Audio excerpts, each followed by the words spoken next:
Oh, are you there? I hope so. Well, I don't know what to say. Looking through the news today, and yesterday, and quite frankly, all week. It's been quite interesting. In fact, it's been quite, had a bit controversial. So, there's lots of things that have been going on and nobody's talking about. It's all been swamped by Nadhim Tory and the fact he's been sacked today. About flipping time, Rishi Sunak. Yes. Yes, Dharma was right. But you know what Rishi Sunak said? He said this, didn't he?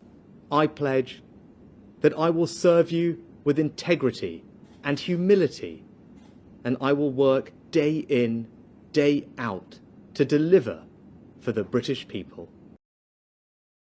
With his dead eyes. That's what he did. Anyway, I hope everybody is well. Anyway, I want to touch on a bit of everything today, or sort of everything, but I'll talk about, obviously, Nadhim Tory. I'm going to have to mention him a little bit, and his resignation letter, and response from, well, Rishi Sunak for, well, he sacked him, sort of, but no contrition. No, none whatsoever. Not by Tory. No, I don't suppose we expect them to either, because they never do. Never see any contrition. No. Although, I must admit, Michael Gove, he had a little bit of contrition this morning when he said about, well, obviously, we are sorry what happened at, Grenfell, because we made mistakes. The system was flawed, it was outdated, or something like that, you were saying. Yeah. Not quite an admission of guilt. No. The fact that, well, the place is still covered in tarpaulins and stuff. And loads of properties around the United Kingdom. High-rises. And I can actually name a few because I actually did some of the cladding on some of them. A bit dubious, I think. But yeah, they're still there. They're still in there, with their dubious fire risk cladding. But don't worry. Mr. How to put it? I think it's rather uplifting. Him, Jacob Rees-Mogg, reckoned that they were all, how to put, lacking common sense.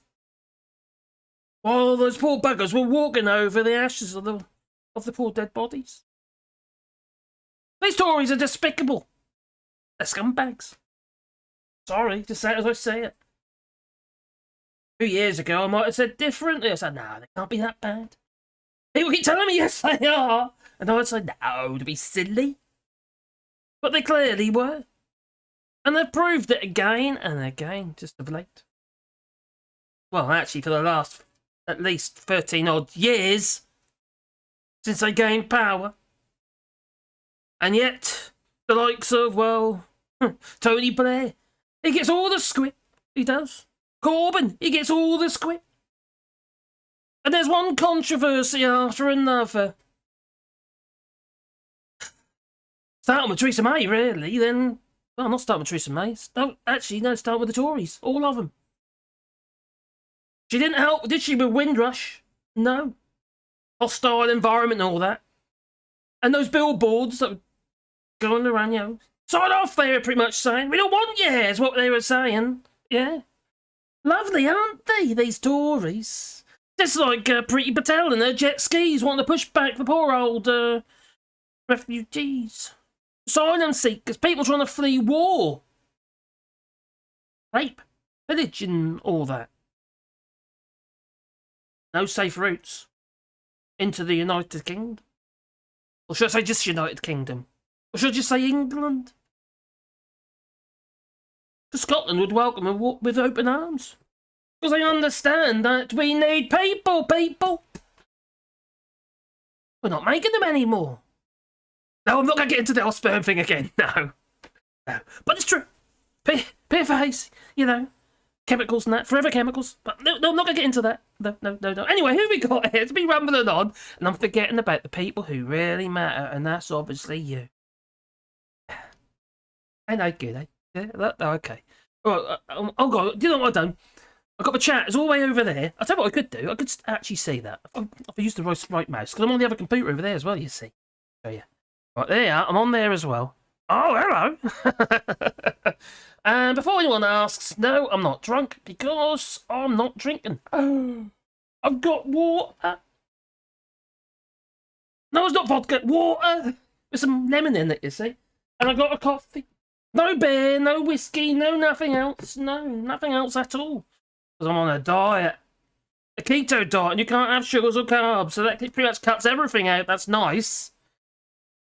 Cheese is nice, but there's only so much cheese you can eat. Oh dear, that's diet. But copious amounts of meat. Good job I'm not vegetarian. Oh god, that could have been a little bit of a problem. Now, let's just jump this old chat out over here, because it's over there, you see. So I'm gonna pop out the chat. Oh, popped out the chat. Let's make it look a bit bigger.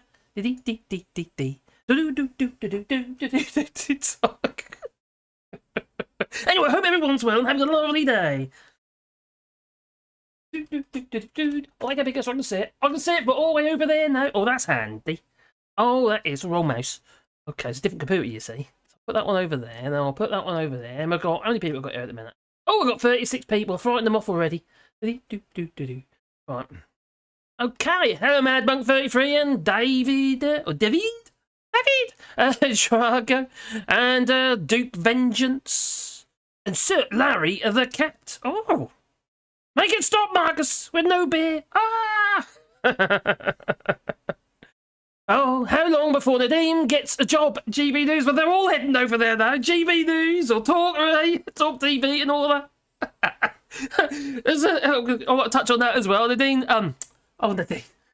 Nadhim Tory Sleaze. You remember her? The Prime Minister always tells the truth. I think I'll call it down here somewhere. Where is it? Oh god, I can't find it now. Oh, it's here somewhere. Oh, there's all the way down here. Oh, I found it. Let's put it up there. We've got to do Nadhim Tory Sleaze because her first interview was with Minister tells the truth. Yes, Alexander Boris the Feffel Johnson. I'm quite glad, really, because it's gonna be funny. If anyone saw her, well, co-hosting a few weeks ago, or a few months ago, and I think she was drunk. I wouldn't be surprised. Well, there's controversy there as well, because, well, she shouldn't be doing it. It will be the third time that she's been drawn over the coals for breaking Ministerial Code and all that. Supposed to ask permission. Just like, sorry. I was gonna, no, I can't do that. No, I can't do that either now. Oh my god. Do you know what? These blinking new YouTube policies. I can't do half my flipping videos or sound bites because they're a bit rude. Some of them are. Like my hand, and okay. When you ate something. Something not too pleasant, a bit chewy. Yeah, I don't know if it's looked chewy. Whether or not you enjoyed it or not, I don't know. If you know what I'm talking about. Hello, Vipek. I hope you're well. Co-host with Kyle. Oh no. And Nadine and Bojo Gish. Oh my god. Mad Nads with her new CBGB's TV talk show. Oh dear. Well, I think she's on talk radio, isn't she? Yeah, it is talk show. Oh my god. We're going to be talking about politics. There are 23 years of experience in politics. Meanwhile, she was in, well, Celebrity Get Me Out of Her Head, just like my hand on cock, and then she was in The Towers, and then she was very confused because she thought they were all actors, and then she got criticised and, well, made to look like a fool after an investigation by Channel 4. Oh, and then she was Ian Hislop from Private Eye. Made also look like... That wasn't Ian Hislop. No, that was, oh god, another Tory politician. Made look like a fool, but she's trying to make out that Channel 4 News was publicly funded. Yeah. She ain't too bright. No. No, without Ian Hislop. Ian Hislop took, what was it, Priti Patel to account regarding the death penalty. That was a few years ago, but it just paints all these Tories in quite a, well, vicious light. They are foul individuals. And as a collective, oh my god. They're like a raff. Oh, what else we got here? Oh, on the wrong mouse. Oh my god, I'm getting confused here. I am confused. Oh, where's it gone? It's over there now. The screen's too wide. Nadhim Tory Sleaze. Oh, here we go. What does Mad Nads know about politics? Very little. Just you know, just about Alexander Boris the Feffel Johnson. She looks at him like this. It's wet. Sure she does. Every time she looks at him, I don't know why. I don't know what. There's something obviously rather magical about Alexander Boris de Pfeffel Johnson. The women fall at his feet. Even his current misses, they just don't seem like a match. No. How does he do it? Is it money, promises, lies? Probably. Yeah. I took one look at that. Oh my God. I should have known. You are a compulsive liar after all. Something like that. I wouldn't be a bit surprised. Hello, Joe. I hope you're well. This is really... I'm really disorientated there because I've got these 2 screens, 2 computers, and 3 flipping mouses down there. I'm 3 screens. Oh, dear. How dare he do me? I keep getting mistaken, I do. Hello, Mellow. Sorry I didn't contact you, buddy, but I'm glad to see that you're here. Nadine is the queen of shite talk. Isn't she just? She does talk a lot of that, she do. Robert Wilson, she's not that clever. Oh, what did Robert Wilson say? I've gone too far. Oh, there, Timothy Simpkins. Hello, Mars. Hello there, Timothy. Language, Timothy. And the Dean Toaster Talk Shite TV, I know. We are going to touch on stuff like that as well tonight, I hope. I hope I don't go too far into Nadine, not Doris, but Nadine Sahari. Because it seems to be absolutely, even though I spelled oxygen wrong, well, yeah, sucking the oxygen out of politics in general. It just seems to be, this week, the things that have gone on and happened is an ideal time for the Tories to push through stuff that they might not otherwise got through very easily. But, yeah, you know, I don't know if they have actually. They might have done. I mean, look, to be honest, but I know there's lots of things that hasn't been talked about. Such as well. Loss of about 600 or 700 jobs in Anglesey, for instance. Brexit voting Anglesey. Bet they're happy. I shouldn't be gloating, I know, but I did tell you so. There it is. Oh, I think I'm on a bit of a high. I don't want it can't be the water. What is it?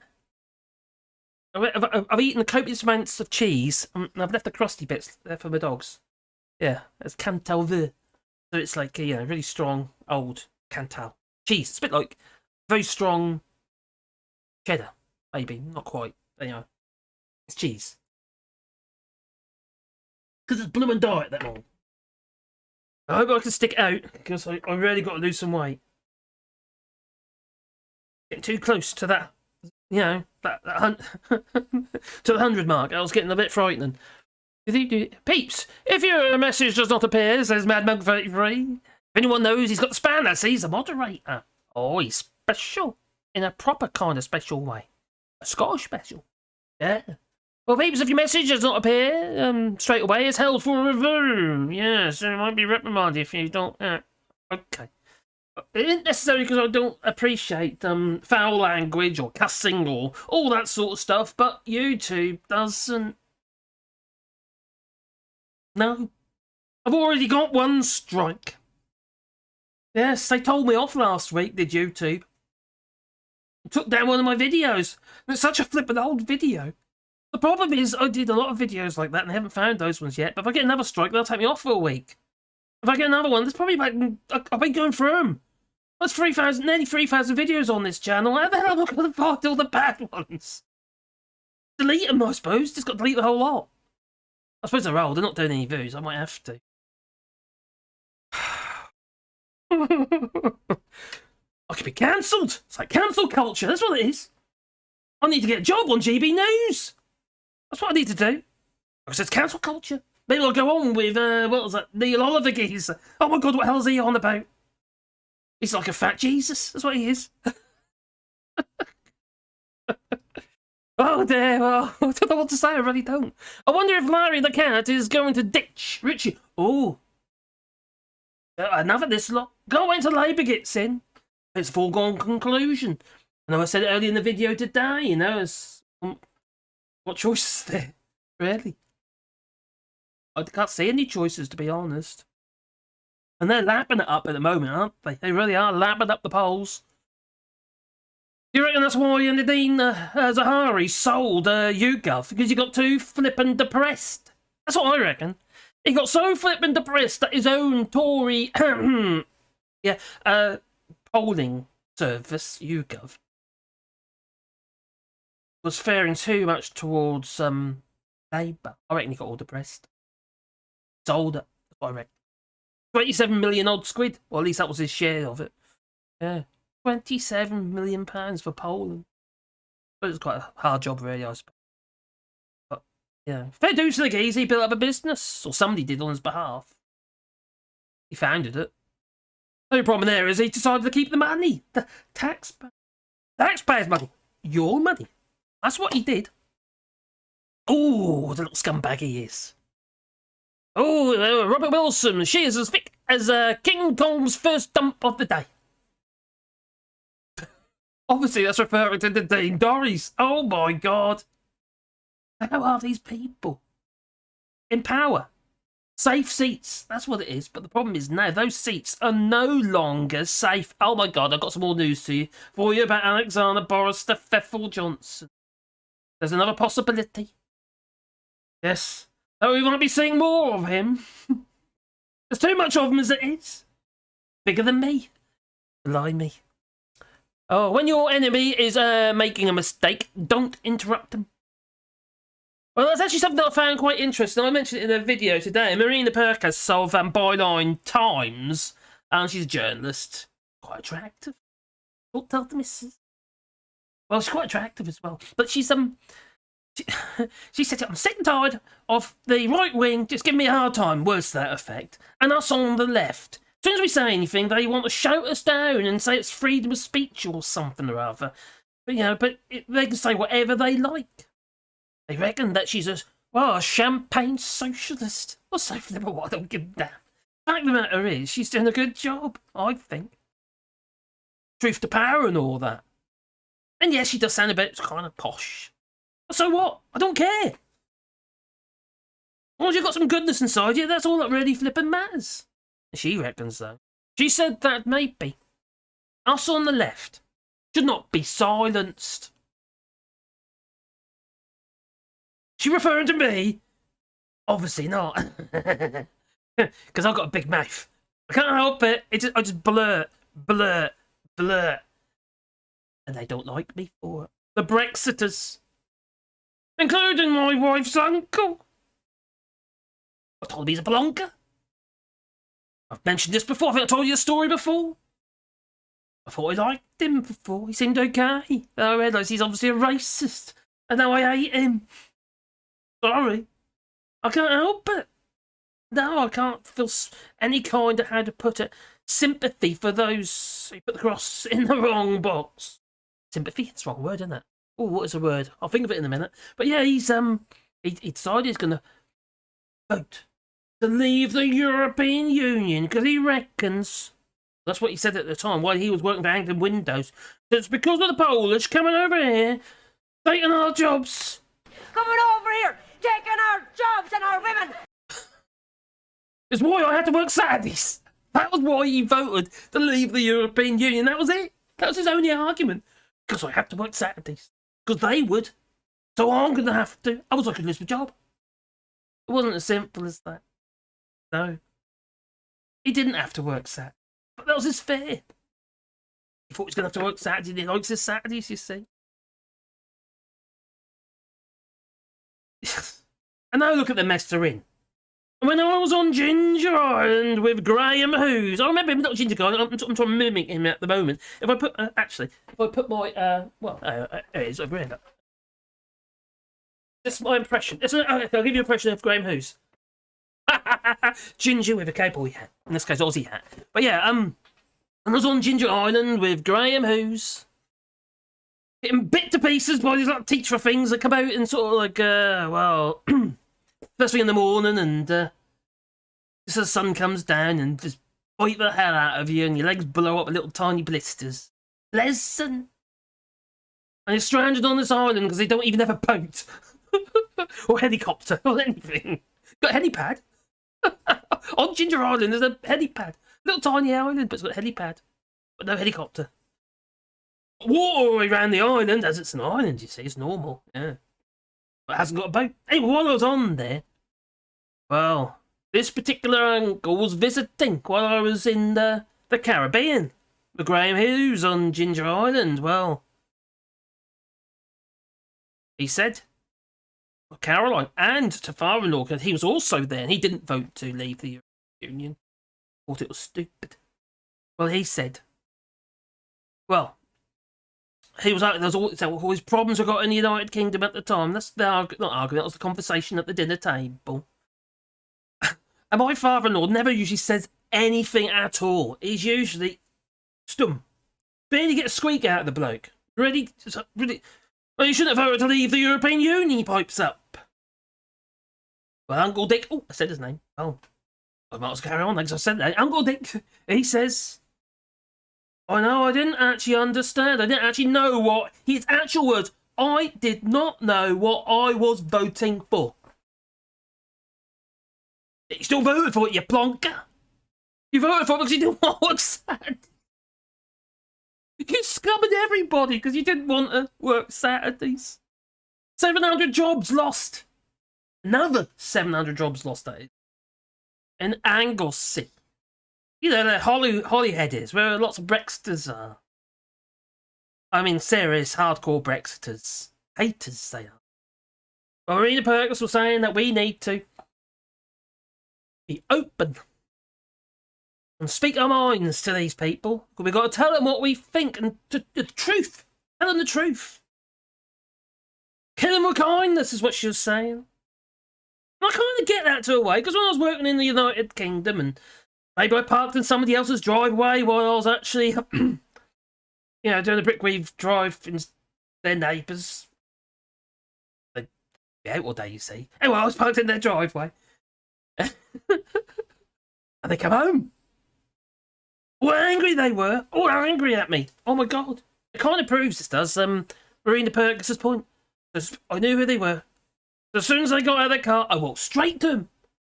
I do apologise, I didn't realise anybody's home. And I was all very nice and a little bit smarmy, really. But anyway, I was all very nice and what have you, and smoothed over. They were clearly quite angry because I was parked in their driveway. But they were okay in the end. Kill them with kindness is what you do, even if you don't mean it. Marina Perkins, I think she does have a point to some degree, but I'm going to find this really hard. I would work in business, not just suffered, it pretty much destroyed it. Because we relied on, I live in France, as you know, and my woodworking business is here in France. And I have to admit, it was pretty much wiped out because of Brexit. Because it relied on fresh blood, fresh people coming in, well, moving to France, and other little, other countries in France, and then work in Spain and various other places as well. Oh, I'm feeling it! Around you. Oh, I'm feeling it! Oh, thank you very much, buddy. Oh, is the Mark's the biggest fan? A fan. Oh, hello, buddy. Hope you well. I never had a suspicion. What? I never had a suspicion was bent. He always comes across not shady at all in the interviews. What? What? Who? What? Oh, that kind of Ben. Oh, I thought, okay. I thought you'd been homophobic, but you're not. You're talking about the fact he's, corrupt. You're talking his name's Harry, aren't you? Hey, Marcus says Steve Bray still shouting, "Stop Brexit!" Well, Steve Bray keeps going up to Lee Anderson, and Lee Anderson, he replies, he says, "Oh, you parasite, you haven't got a job. At least I got a job." Well, I think, Steve Bray does not answer with the right answers, to be honest. Can't he think up the fact that, have responses, bring up the fact that, at least I haven't got £200,000 worth of expenses. Lee Anderson, wincy, a non-important MP. Yes. 200,000 in expenses. Let alone Nadhim Tory with his 10 grand electricity bill that taxpayer paid for, which heating his horses, keeping them warm and toasty. They are horses after all. Maybe that's why the Queen last year, God rest her soul. Well, they were given more money, taxpayers' money, 53% increase, if I remember rightly, of 27.3 million in extra funding because of the cost of living crisis. I got the money before you did. Work that one out. Yet, certain YouTubers, yes, different bias, maybe. We're going, oh, it's only a few houses. Oh, what they cost us, not a lot. It's only a few houses. We've just got to heat them. Oh, they're not paid, you know. Okay. Doesn't make a lot of sense to me. No. Okay. Sorry. Anyway, we're completely off track. I had this little plan out what I was going to do. And I just can't help myself. I blurt. Like I said earlier, I blurt. So, kill them kindly. No, killing them softly with... Or something like that. What was that? No, kill them with kindness. That's it, kill them with kindness. So we just got to, you know, keep putting them straight. Because as a collective, us on the left, we're actually a bigger concern. All of us now. Well, there's more people who say Brexit is a stupid idea. More people are saying, whoa, we're never going to vote Tories again, even though they're Tories themselves. They can vote Conservative all their life, and now, listen today on the radio, I think that was Sajita Meister, whatever her name is. She's not my favourite, to be honest. She's alright sometimes, but other times I think she's a bit... But, I can't say it. Anyway, she's, yeah, somebody phoned in there. They were saying, I said, well, just asking the question about the Tories. Was it Ben Kentish? It might have been Ben Kentish. Anyway, this person phoned in and they said, I'm not going to vote Tory again. I've always voted Tory, is what he came clean in the end, but no, he can't vote Tory. He's got to vote Lib Dems instead. In some ways, that's the natural progression, isn't it? Or progression from Tory party. If you're going to make a change, then well, the nearest you're going to get, I suppose. But, you know, like what they said to Brexit. Oh, yeah, just like my album over there. Yeah, that one. Got two of them. One I play, even though I don't play it now because of you know who, John Lydon. And then that one over there, which is the original. Anyway. Oh, baby. I'll tell you what, it is certainly sent to try us. And Brexit tribalism, well, it exists. Also in the, well, civil service as well, in Parliament at least the security in Parliament. Obviously, they've been told what to do and what to say. Yeah. Last Monday.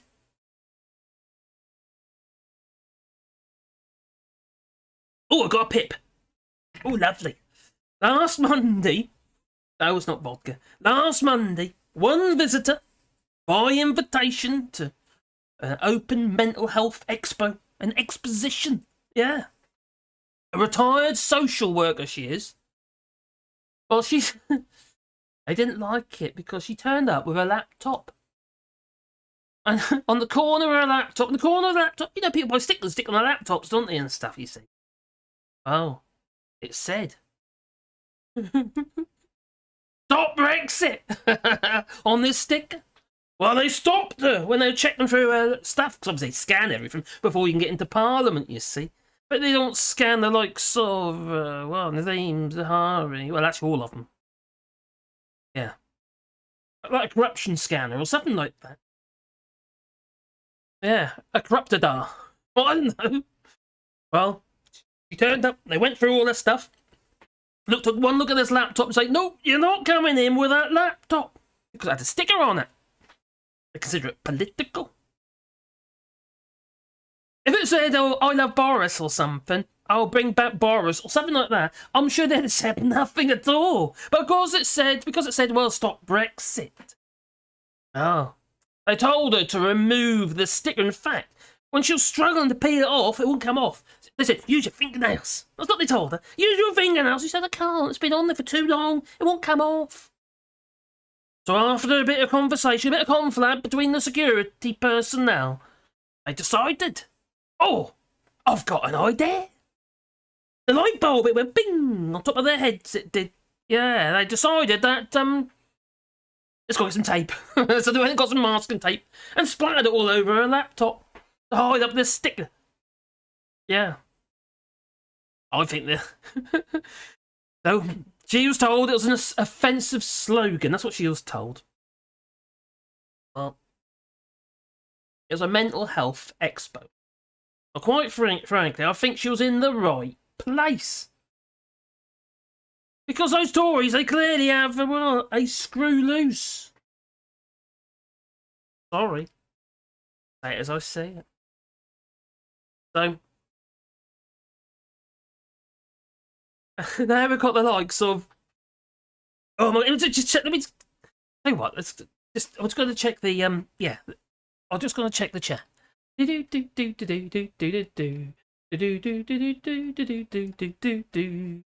Oh, cheers for that, buddy.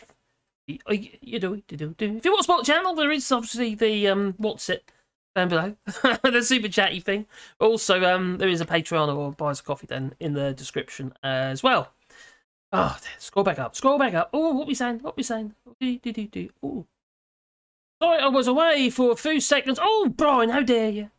A big bottle of La Chouffe kept calling for me. Oh, Dan, hey mate, don't talk about alcohol. I'm on flipping water with blooming lemon floating in the top of it, and coffee.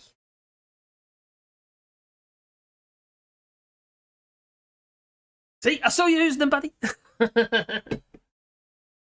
Well, Kool-Aid Holyhead Port is, yes, completely and utterly. The land bridge is gone, so Holyhead Port has no. Well, aren't they making that into a chartered city or something like that? A little one. Oh dear me. I voted so I can have 6 to 7 years worth of migraines and headaches, says Stu Vengeance. Arguing with idiots. And probably your family as well. Yes, Duke. Sorry about that. And Sir Laurie the Cat says, Uncle Richard had put the cross in the. Oh! Your Uncle Richard's. He put the head in the wrong box. Oh, God, you don't want to do that, I'll tell you. You see what happens if you put the cross in the wrong box? Oh, I'm getting foot. Oh, dogs around here. All the dogs. Pandora. Wally is obviously laying in front of the fire over there, and I got a little Sebastian down here. You see him? You know what he wants. See him? Oh, he's down there. Can you see it? Just see his little tail. One more coffee mug. God. I'll tell you what, I'll bring him around. That might be easier. Here he comes. There you go, my boy. You're not. Hang on. Who did you vote for? There you go. It's Majesty. There you go, boy. Oh, come over here, isn't it? Oh, you good. And since Dora is watching, I better just give my little Pandora one as well. Because she'll be staring, you see. Oh, Wally's there! Oh. Oh, that would make a catch. Oh, Molly. Hey, birthday boy! Yeah. And for some reason I'm pinging. Somebody's pinging me. Why are people pinging me? 62 people watching, yes! Nice to have you here, to have you here is nice. Just in case it's important. Daughter. She is important, but you can wait. So, I've got a green towel up, not towel, it's a blanket. Oh, look, oh my God, look at that. Look at that. See? Butcher's apron. It was cheap, okay? Look, my legs don't get cold. I'm like an old person, you see. I do actually suffer very bad circulation because underactive thyroid. Yeah, I take thyroxine and stuff. Drugs! Give me drugs! Bring you back up again. There you go. Anyway, I think I should before I do, double check I've got Sahari! Oh my God, not Sahari. Keep getting. I can't spell this flipping name for the life of me. I'm keeping that wrong. The wrong one. I saw Nigel interviewing Jacob the other day. Oh my God. You know it's going to go the other way now since Nigel Farage has just landed himself the job of being a show host on GB News. Did he get permission? Did Nadhim Tory Sleaze get permission? We know Matt Hancock didn't get permission, did he? Struck off, sort of, didn't he? 30p Lee offered Steve out for boxing match. What the hell? Something wrong with that bloke. There's something really, really wrong. Oh, well, we know that already. 30p Lee. Utterly incomprehensible. Mogger signed up for CGBs. No one will hear his nonsense anymore.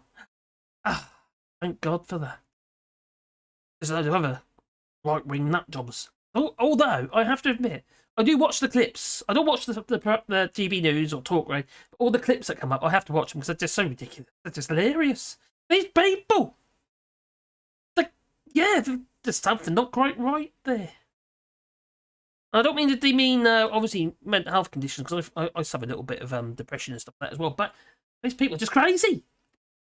Their views on life and as a whole is just... what's in the gutter? Oh, dear.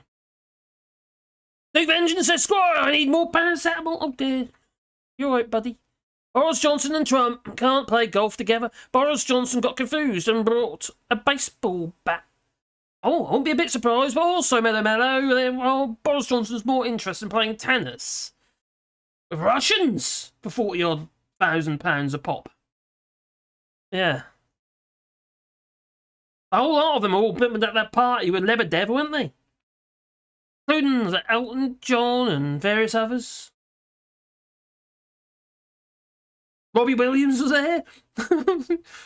All partying up they were. I know it's a big building and all that, but crikey. Oh, yes. Rod Stewart. The largest landowners in the country don't get paid. What, you mean the royal family? The Tories are completely finished. Yes, yeah, I see your point there. I see all the question marks there, Vipec. Yes, the largest landowners don't get paid. I think that's referring to my point earlier regarding the royal family. Yeah. How much coastline does the King? King Charles, oh God. Does he own? How about all the money they get from landfill, believe it or not? That's a portion of your landfill tax. Measured. It goes to the Crown. So whenever you go to tip your rubbish and you've got to pay, like if you're a commercial tipper, like for instance, if I was doing, work in the United Kingdom, sure was, and I want to tip my waste, go over to the truck and what have you, they measure up, weigh up, what have you. So it's a cubic metre here, a cubic metre there, a ton there, a ton there. What do they do? Charge tax on that. For the Crown. Yeah.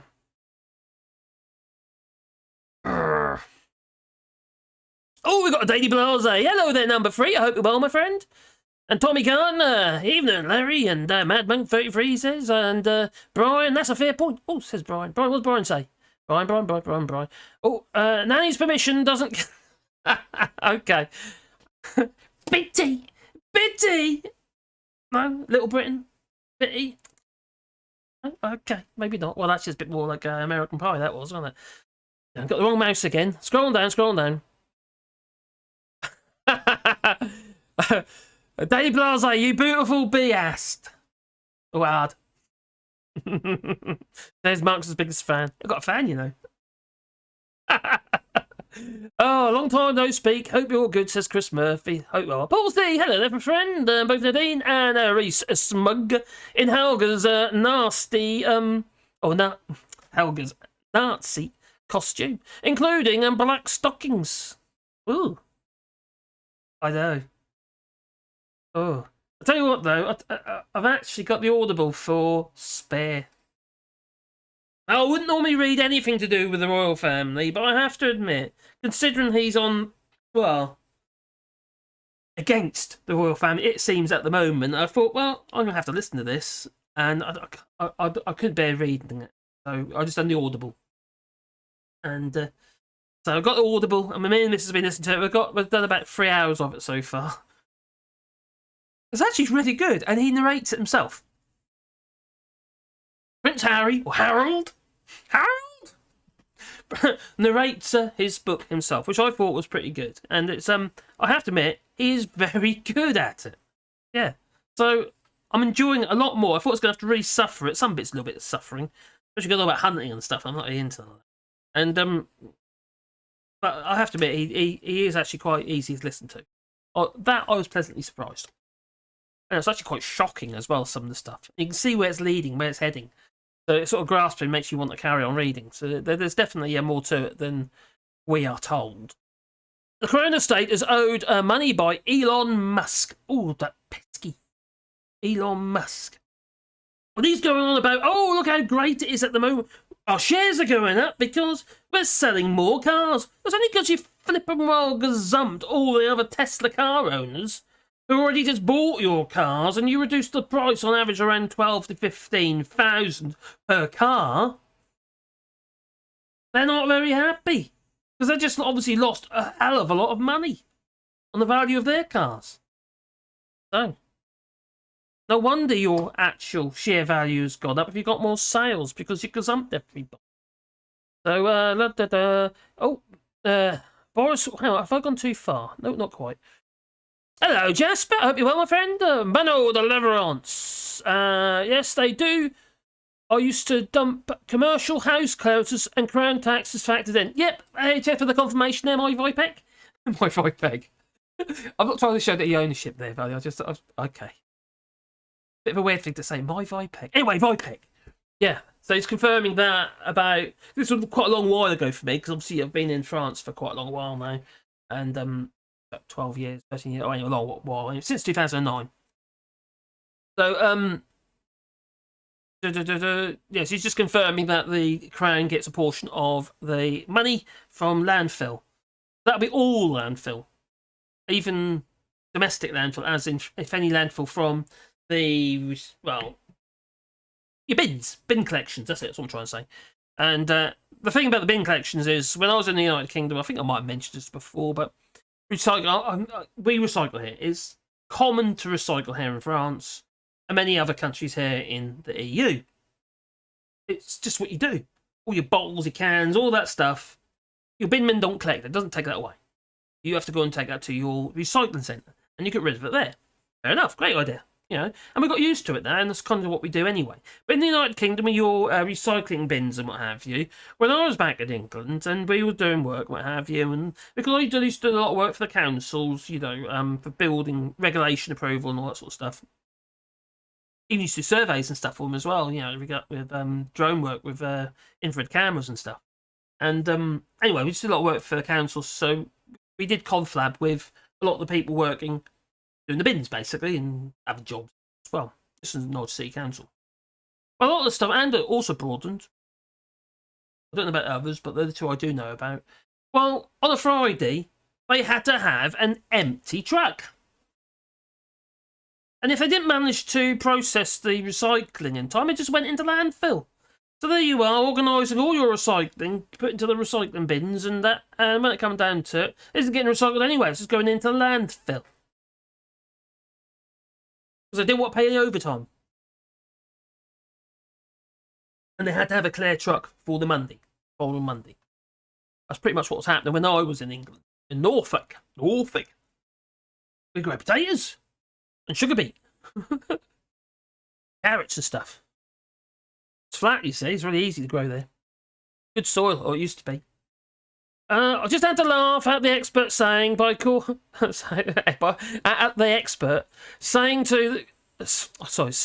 by calling the people he was shooting at chess pieces was dehumanizing them.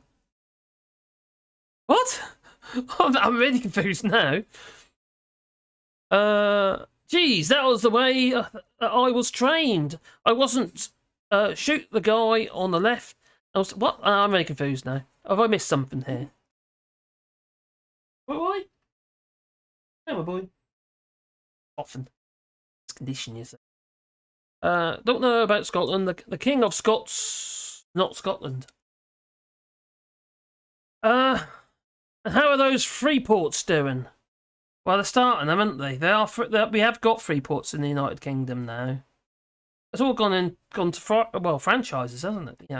Into contracts or franchise contracts, and they're all gone to the same people who sacked all those people from the ferries. You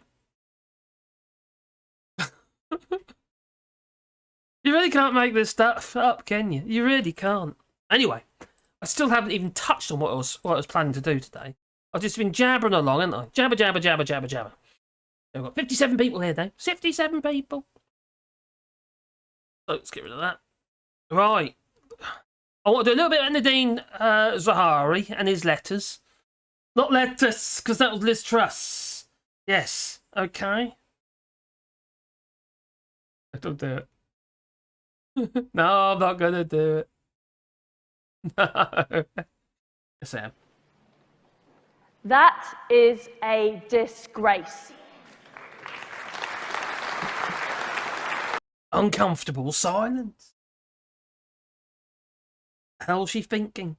Well, apparently, according to colleagues, she was back in Parliament this week. She was. According to colleagues, she looked about 10 years younger.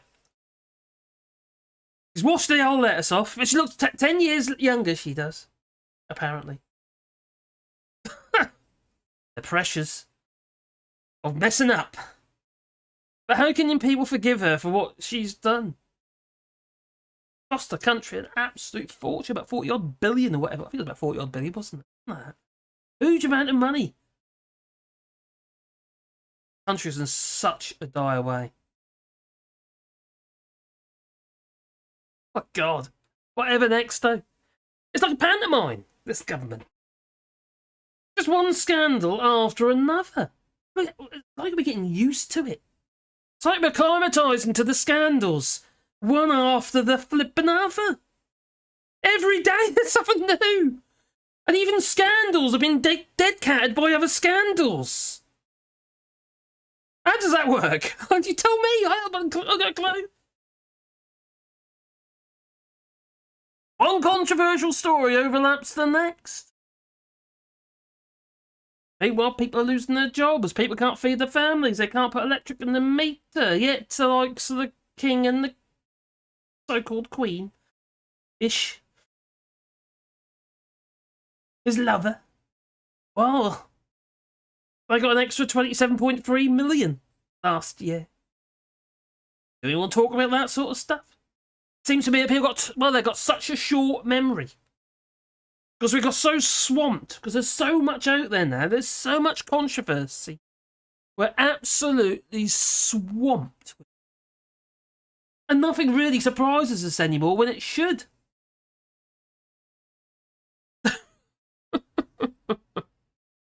Oh God, anyway, I've lost track now. So okay, let's do a bit about oh, actually. No, I'll tell you what I'm gonna do first. What am I gonna do first? Oh God. Over there. What about that one? Oh, not that one. That one. Oh, we've got that one there. Oh, that one. Oh. Oh my God. My list is too long. So that's a design. Okay. The 27.3 million subsidy. Oh, I did get that one right. Okay. And it was a 17% increase in spending by the royals last year. Because the incomes are, well, the family income is 1.3% lower than the year before. Poor little royals. For God's sake. Well, I am doing a video on this as well, but I want to share it with you because it's one of the things that has not really been talked about. Because Nadhim was Hari anyway. He's kind of, like I said, sucked the oxygen out of all the politics, all the stuff that's kind of more important. Two Sisters Chicken. Probably heard of Two Sisters Chicken. The news isn't often reported at the moment, is it? No. It's just swamped with other controversial stories. Now, the majority of Brexit voting Anglesey is about to lose 700 odd jobs at Two Sisters Langfini factory. That's in North Wales, you'd say. Yeah. And it is because the group was fined. No, well, not is it? Or is it? Is it because the group was fined back in 2018? You must feel for dropping the force around you. raw chicken on the floor, then swiftly picking it up and chucking it back in the polystyrene trays. Yeah, nestle it all in there neatly while no one is looking, but they didn't know. There were secret cameras. By a worker who got a job in a Two Sisters factory, chicken factory. And they filmed it. You might remember, I think it was back in 2017. But anyway, they got fined in 2018, eventually.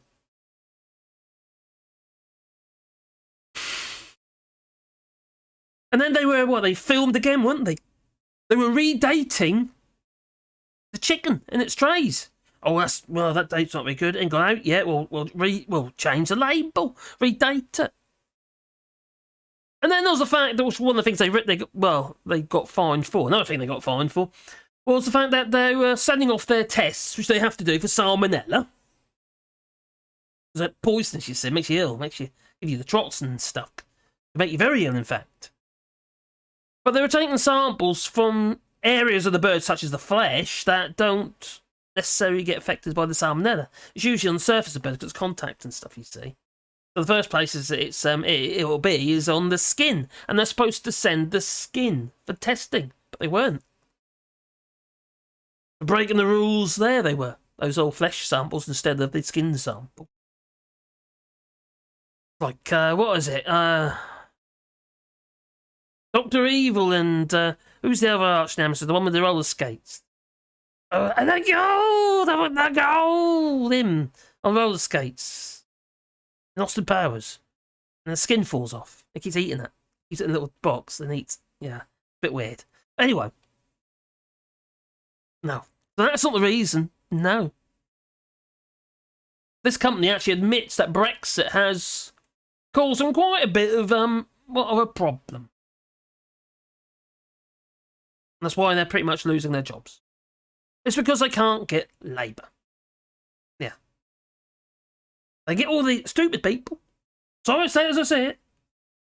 Yeah, Brexiters, they can get there, but they can't even get enough Brexiters to pack that chicken. I'd rather be sitting there eating yesterday's leftover pizza that's stuck to the butts, or falling down the back of the sofa. I'm working two sisters chicken poultry factory. And there's a group of factories. There's not the only one. That's actually their smallest factory, and they bought that back in 2013. And the former owners, it's Vion or Vion. Well, it specialised in the processing of whole birds. The whole caboodle. Yeah, poor old things. Yeah.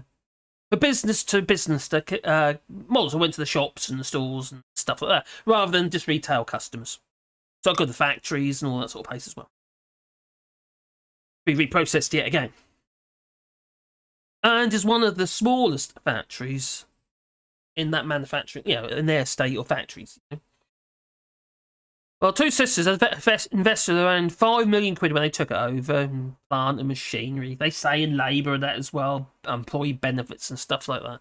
So they say. But after a recent internal review of its UK poultry division, they've decided that it's not sustainable. The factory in Anglesey. No. Amid soaring operating costs.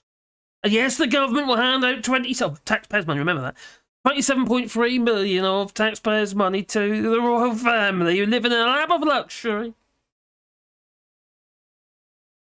But the energy costs were not subsidised by this, admitted basically from this government. No. And this is a time when the country does not have any food security, pretty much. More than 60% of food in the United Kingdom relies on imports. Even the stuff we're producing in the United Kingdom is exported and re-imported. We still can't even process... People forget about this stuff, it's still going on. I checked. We still can't process our pork or beef. In fact, some of it's been culled and then sent over. In some cases, not even getting cold, to be honest. Remember the script regarding all the pigs being burnt? Because they couldn't kill them quick enough. But it's absolutely swamped with everything else you see that's going on. People don't talk about this stuff, do they? But things that affect people's lives, jobs. Things that people really care about, I suppose. But we have to talk about it because it's so not just controversial, it's corrupt. The name's Aries and all that. Said it's tax avoidance. Give me a flippin' break. That's tax evasion. He thought he wasn't going to get caught, but he did. He tried to evade paying 3.7 or 3.8 million, whatever it was, in taxes. After he just been turned out or managed to get paid 27 odd million. That is just disgusting when other people's pay packets are pretty much squeezed because of their PAYE and they can't escape it. They have to pay their taxes. Scumbags, that's what they are. They're all scumbags. Oh, you know, somebody did a chat and I missed it. This second. Who was that? Who was that? Oh, feel the force and all that. Feel the force. Scroll down, scroll down. No, I can't see it. Where's it gone? Oh, Elastic here! Hello, buddy! Hi! Oh, hi, Mark. I was listening to this on the way home from work. Keep up the excellent content. Oh, cheers, buddy. Much appreciated. Cheers, buddy. Thank you. The world is warming rapidly and the world is ignoring that convenient truth. Do you know what? I'll just bring this up while I'm thinking about it, because number 3's got a really valid point. I would like to do more on the environment, but I'll be absolutely honest with you. I was doing a bit touched on the environment, but whenever I do any videos on the environment, they fall flat on their face. They just don't go anywhere. Where's the encouragement for me to do it? I could do it because it's the right thing to do, and I would like to do that, to be honest. But I can't keep... I'm struggling to make ends meet at the moment, so I need the views on the videos. And the views don't just lead to views, and obviously get a little bit of payment from for the advertising and stuff like that. You also get, obviously, donations and stuff as well. And if it wasn't for that, there's no way I could carry on doing this. I'd have to get a proper job. That's what that's what the Anderson would say. Get a proper job. Working in the coal mines. That's what I used to do. That's what you'll say. 30p meals. Anybody? So yeah, it's a difficult one because there's some things I want to talk about as well. And my videos, this last 4 videos I've done really badly. For some reason, I haven't hit the mark. It's probably my videos aren't good enough. I don't know. Maybe, but they haven't done very well. But when I look at the stats, it doesn't make any sense. Because the average view duration of the video is good. So that don't make any sense. It's as good as it usually is, if not better, in some cases. Even in some cases, they're getting me subscribers, even though the views are low. I don't understand. And people are clicking on them, so I don't understand that either. Over 10% click-through rate, which is not bad. But yet they're not showing them. I don't know. So it's a bit hard because it is really been doing any kind of YouTube. You kind of, if you become dependent upon it, you have to chase the views. If I wasn't dependent on it, I wouldn't. Saying that ends absolutely pints. So it probably doesn't make any difference, to be honest. A pauper with, a pauper without. So anyway, enough of my moan. So the secret word is to do with kipper. Oh my god. Kipper. Or as he says, Kipper. Kipper. quicker. Kipper. It's slow, isn't it? The secret word to the kipper. I mean, Jack the Dripper. Oh, there. No, you're right, number 3. You're 100% right. The world is warming, and the news and the agenda that we should be talking about, the stuff we should be talking about, is literally finding it really hard to make ground. And what that does is those who do protest, they find that they have to take even more extreme routes to get noticed. They'll be gluing themselves to you next. Yeah. It'll be like a human centipede. Ooh. And gold member, that's the one. Yeah, thanks for that. Cheers, buddy. Duke Engine gold member. Oh, I like gold. There's roller skates on, his legs come up there like that. Oh, it's a weird film. If you don't know what I'm talking about, I do apologise. So, thinking of doing an ice... What? Thinking of doing an ice bath. Well, look up the Iceman. I'm not talking about a Top Gear either. Oh God, what's his name again? Oh my God, I think it's German or Dutch. Anyway, this geezer here, he reckons he can control his heart rate. He's been doing it for donkey's years. He's always, you catch him in the snow, he'll be wearing shorts or speedos or something like that. Anyway, he's a lovely guy. He does a lot of positive thinking kind of videos and stuff. In fact, he's got a place in London on the Thames. That place is just amazing. He's got this swimming pool, right? And he fills it with ice. Literally fills the swimming pool. He's got all these freezers with bags of ice. And he has all these groups of people come. And he puts them in this flipping swimming pool with this bags of ice, these wooden barrels rammed with flipping ice. And then people going in the flipping... You've got to try and control it, you see. You've got to try and control your hypothermia. Oh my God, what is his name again? I can't remember his name. Check him out, though. I'll try and... yeah. I'll quick do a search just so I can share it with you, buddy. I still haven't started. Not Iceman Top Gear, no. Oh, found a picture of him. There we go. I might better share a picture with you. Open picture, a new tab. There we go. Come on, load up. There he is. And which one is this? Boom, boom, boom, boom. Let's go back up top. Nope, not that one. Nope, not that one either. Tell you what, scroll that over there. I was in the wrong page, wrong window. So let's try that one. There you go, this geezer. Yeah. Can't remember his name. For the life of me. Yeah, him. He just, yeah. He's a nut. He's an absolute nut. He must be. And what is his name again? Hof. Wim Hof. That's it, Wim Hof. And he does a lot of this kind of positive thinking stuff. Yeah.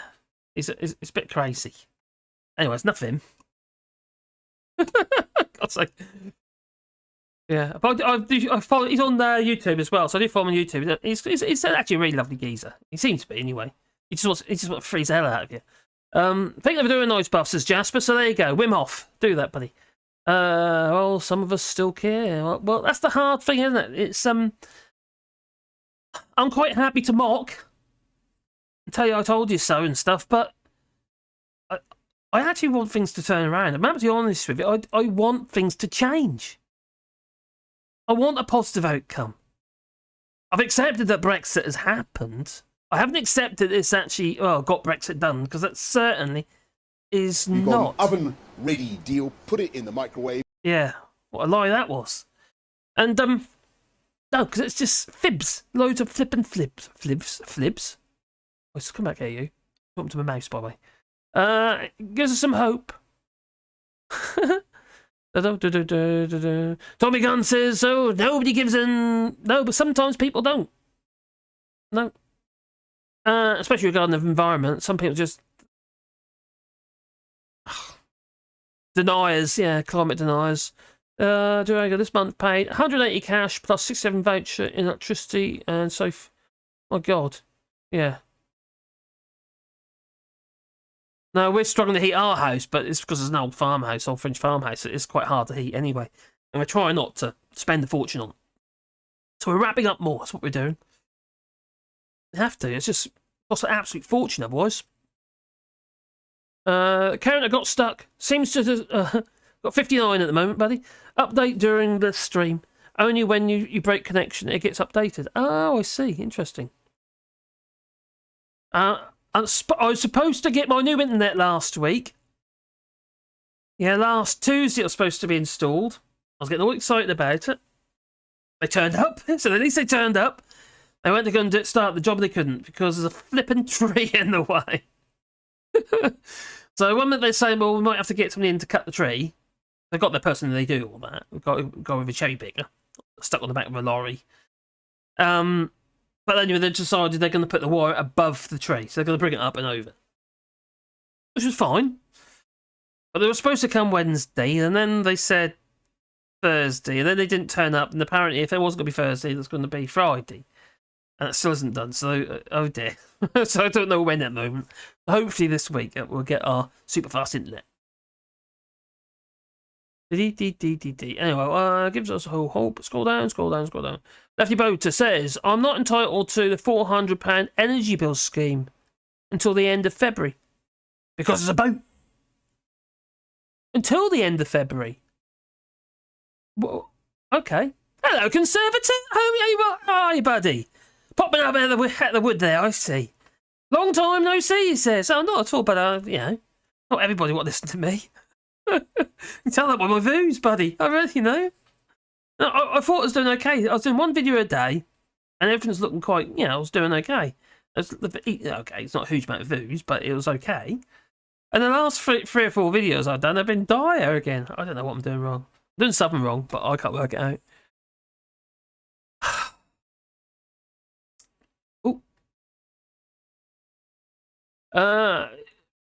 Marcus, it's good that you want to change the situation, but there are still Brexiters who still believe in Brexit. I know.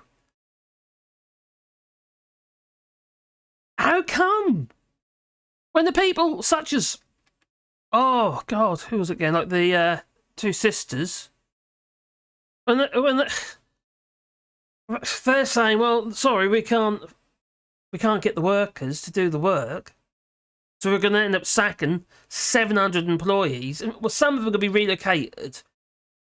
But the other factories are nowhere near. People aren't going to want to move home, are they?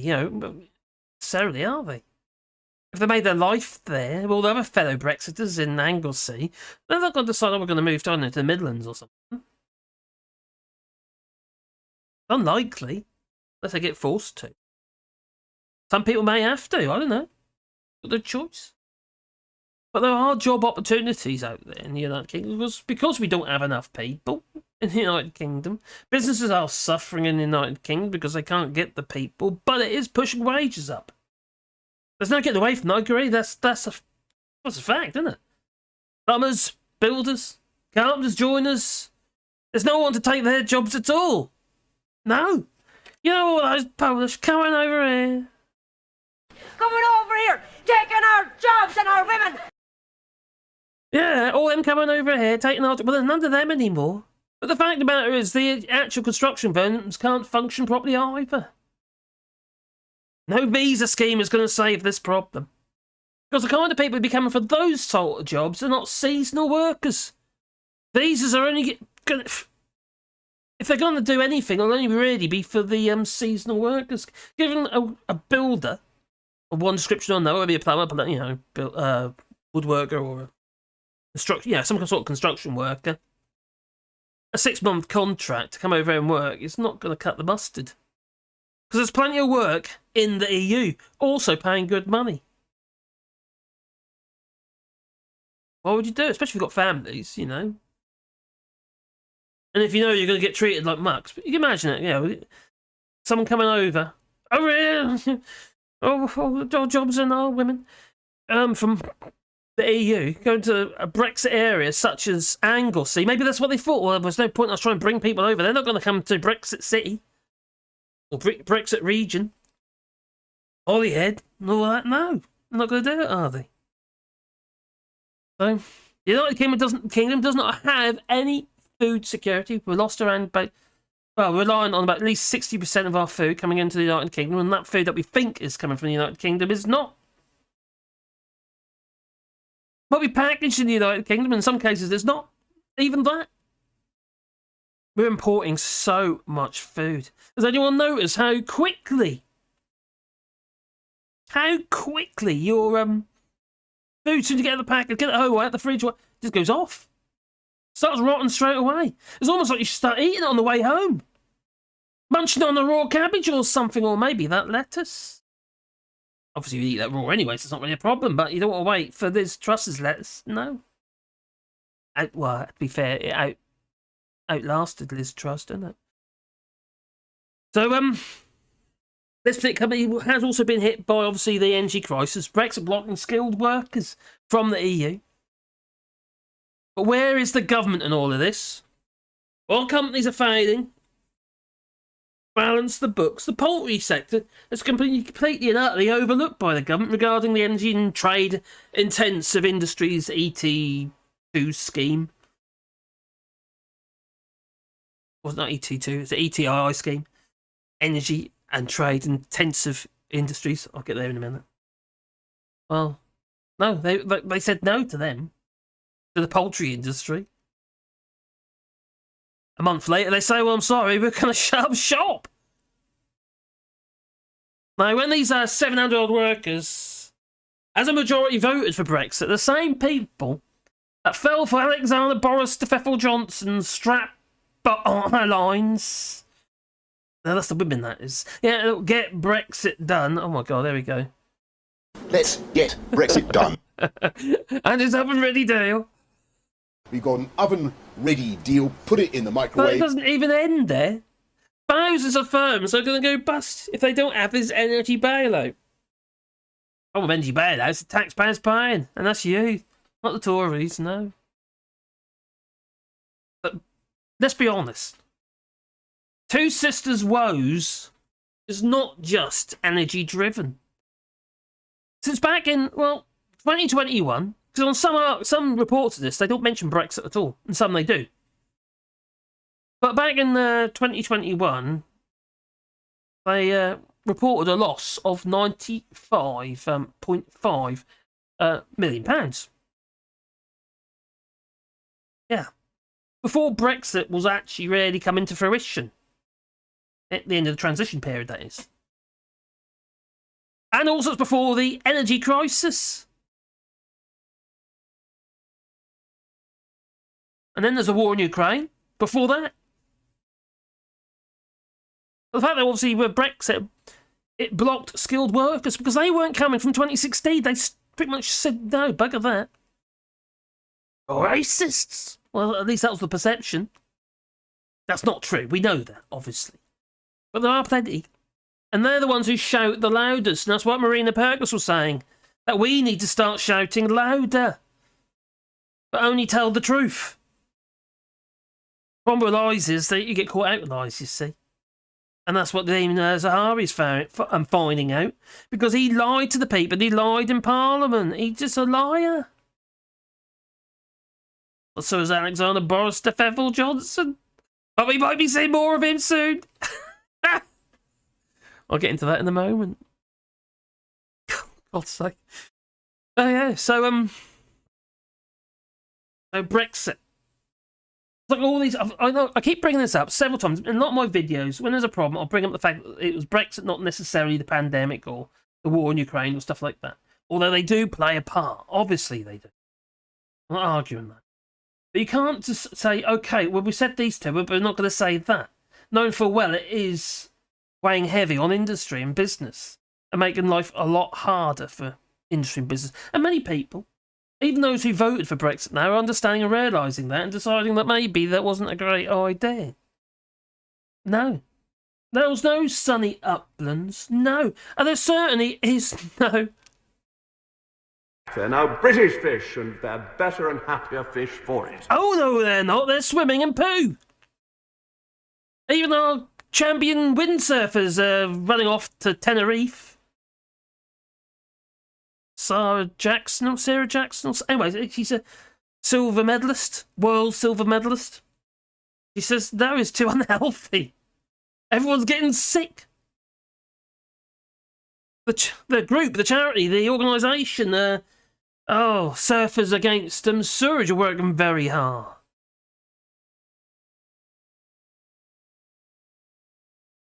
It's just beyond a joke. It really is beyond a joke. You cannot deny that Brexit is playing a major part in the turmoil and for the United Kingdom and the fact that we find it very difficult to pull ourselves out of this recession. I know they say it's not a recession as yet. In real terms, that most certainly is. You've only got to look at how much money you've got to spend. That's what a real recession is. It's not the 2 quarters of negative growth. That's just numbers. It's not reality. It's not in real terms. It's not how people's lives are being turned upside down because they can't afford to pay their bills. Or the fact that energy companies are trying to force prepayment meters. Because, you know, the rules and the laws basically say that we're not allowed to cut you off. No. Especially if you've got children. You can't cut you off if you've got children over winter. You freeze. What do you think happens to these prepayment meters? As soon as you don't pay the fucking prepayment meters and your extra little bit, 5 or whatever it might be, is gobbled up, it shuts down automatically. It's okay, they might not have done it themselves, but the machine certainly has. Cut you off. So anyway, so it isn't just all this. I don't even remember, what about the CO2 gas? The poultry industry is heavily dependent on CO2 gas. This was before, it's all started going up way before the war in Ukraine. It did topple it, I have to admit. It went even higher. At the time where they were looking at an increase around in cost of CO2 gas was at 600% more they were paying. Because of a shortage of it. The United Kingdom used to have 2 factories producing CO2 gas, and now they've only got one, because one got shut down, it's just too old. Because there's a general shortage of the stuff, you find it very difficult to get it from the Netherlands, for instance, who produce a lot of CO2 gas. And obviously the hospitals and places like that all get preference. You know, these all costs are all increasing, making it harder to do business and more expensive. Like I said, we're still sending our meat to the EU to be butchered and packed and sent back to us.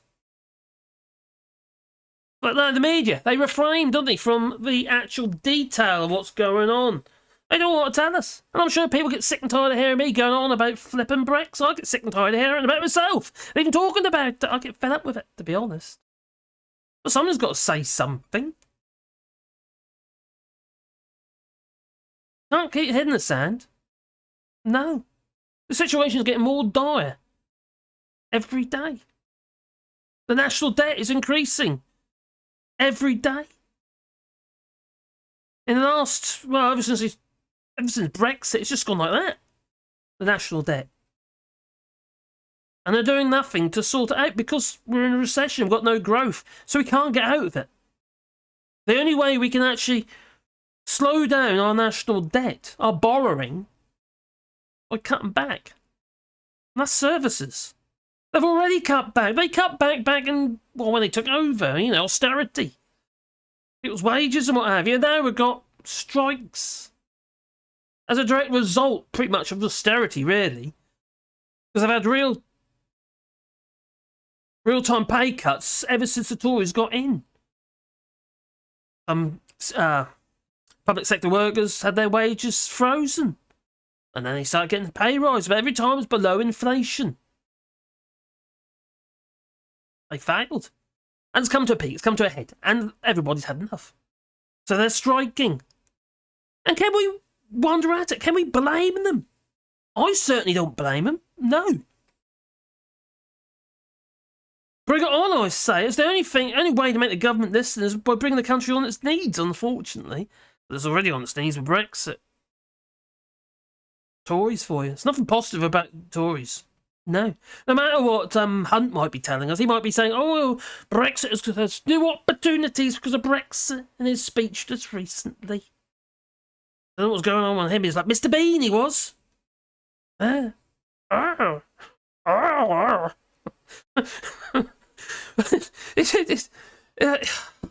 positive. The positivities. Oh, we keep downplaying, we keep talking down Britain.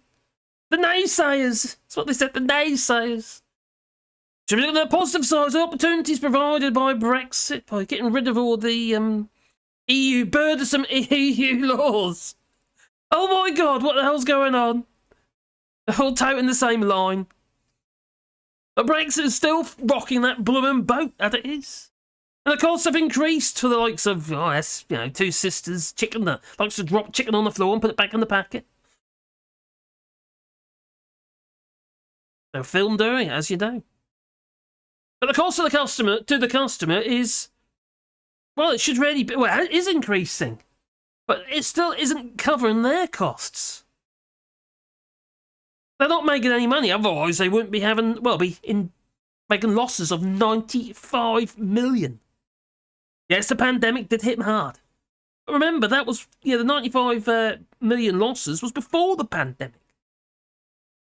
We were told by the stories that post-pandemic, it was going to be a boom. That's what they said. Poppycock. People were nervous. Industry was even more nervous because decisions of, well, look at what was going on in government. 1 minute to the next, there was another controversy. Completely and utterly half-baked. We got an oven-ready deal, put it in the microwave. And like I say, meanwhile, back last year, well, I think it was June or July last year, the royal family got another 27 million of taxpayers' money. They're really rubbing our faces in it. And how many millions is it going to cost for this flipping coronation? To shove a flipping crown on his head? For God's sake, he's already got the top job. Oh, dear. Anyway, if you want to read that book, Spare, I do recommend it. So, scandal after scandal. The timeline of Tory Sleaze, that's what it is. It's painful. Absolutely. It's also interesting, to be honest. It really is. It is interesting. But anyway, let's just go to another line. Let's talk about. First of all, let's just check the chat. I'll get carried away otherwise. Scroll down. Sir Laurie the cat is in the house. As he is. Sir Laurie. Hello, Sir Laurie. Even Mr. Conservator. Tidal energy. Yeah, we have hello, Satnav. We have gigatons of kinetic energy hitting our shore every second. Yes. And we have tidal waters as well. As every... If you're a boating man like I am, or was, 'cause I'm sort of landlocked here, there's lakes. There's lakes everywhere, but no, I've got no coastline. Well, I've got to travel to get there, basically. But yeah, tidal waters in the United Kingdom are, well, considerable. So you say about kinetic energy. Has anyone been on the water? Let's say, for instance, I've been on Braden Water just after, you got on the ebb and everything's still. So the change of the tides, and then it just changes, and all of a sudden your little engines are going just to try to get any headway against it. So you have to work your tides out. You see, and go with the tide, because then you're travelling at your speed plus the tides. That's boating for you. You got a plan. Yeah. And it can soon throw you into the old sandbanks on Braden Water if you're not careful. I'm watching the old holiday makers, because when I used to work at Hearts Cruisers, rent a sinker we used to call them, because that's what they did. Quite regularly. Usually on Braden Water and end up on a mud bank somewhere. That was fun and very dangerous. Because these old bathtubs, but the holiday boats and what have you, the blunt nose things, like the old Ocean 33s and stuff. Well, was Oceans? No, the Oceans, were they? Oh, I can't remember. Anyway, we used to call them the old bathtubs. They found it very difficult to break water. I'm feeling it. I'm feeling the force. Oh, I wonder who that was. It was at Care. Oh, I thought I saw a Care. Alistair Kerr says Tories doing scorched earth, so next Labour government will fail big time, and they march in to save the day. You might have a point there, because they're pretty much burning everything to the ground, the Tories. What the hell are Labour? What is Labour to do? And they get in. Look what they're inheriting. Like when Gordon Brown left office and they said, oh, there's no money left. Okay, the joke says that, well, is it a conspiracy? Was it true? Did they leave a note saying, well, there's no money left? Or maybe they should do the same. Or maybe they will do the same. That's what I mean. Yeah, I won't be surprised, because it's not looking good, is it? That really isn't. Scorched earth, yeah. Oh, Mad Monk says, what I don't get is the Tories want to cut taxes to encourage investment, but what's the point if you don't have any trade deals to sell your products? Very valid point. We're pretty much scuppered them all. The only trade deals we got were negative towards the United Kingdom. Australian trade deal, obviously, Yeah. It's pretty much bucketed. And half the industry's leaving the United Kingdom anyway. Even the big businesses and that. Battery... Oh, God, don't go about British fault. But, yeah... Battery production... batteries have been purchased for... Jaguar Land Rover.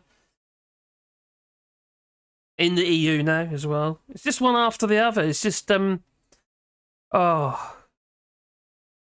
McCracken. Who's Phil McCracken?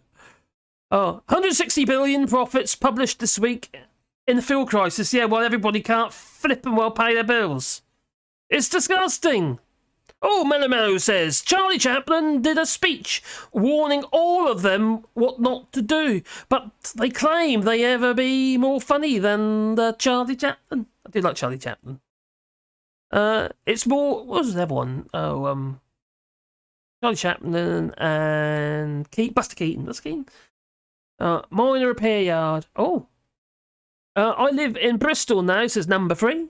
The Avon has the second highest tidal reach in the world. Plenty of opportunity for tidal power generation. I will ask the council about it. Yeah, pressurise them. That's what they need, number 3. We need to pressurise them because there is masses of free, constant energy, day and night. Yes, we've got solar. You know, the argument at solar. Oh, what are we going to do when the sun's not shining? Oh, what are we going to do when the wind's not blowing? What are we going to do with the drunken sailor? Well, you put him into, well, government, probably. I'm not drunk, though. No, not today. I'm on water and lemon. Oh, lovely.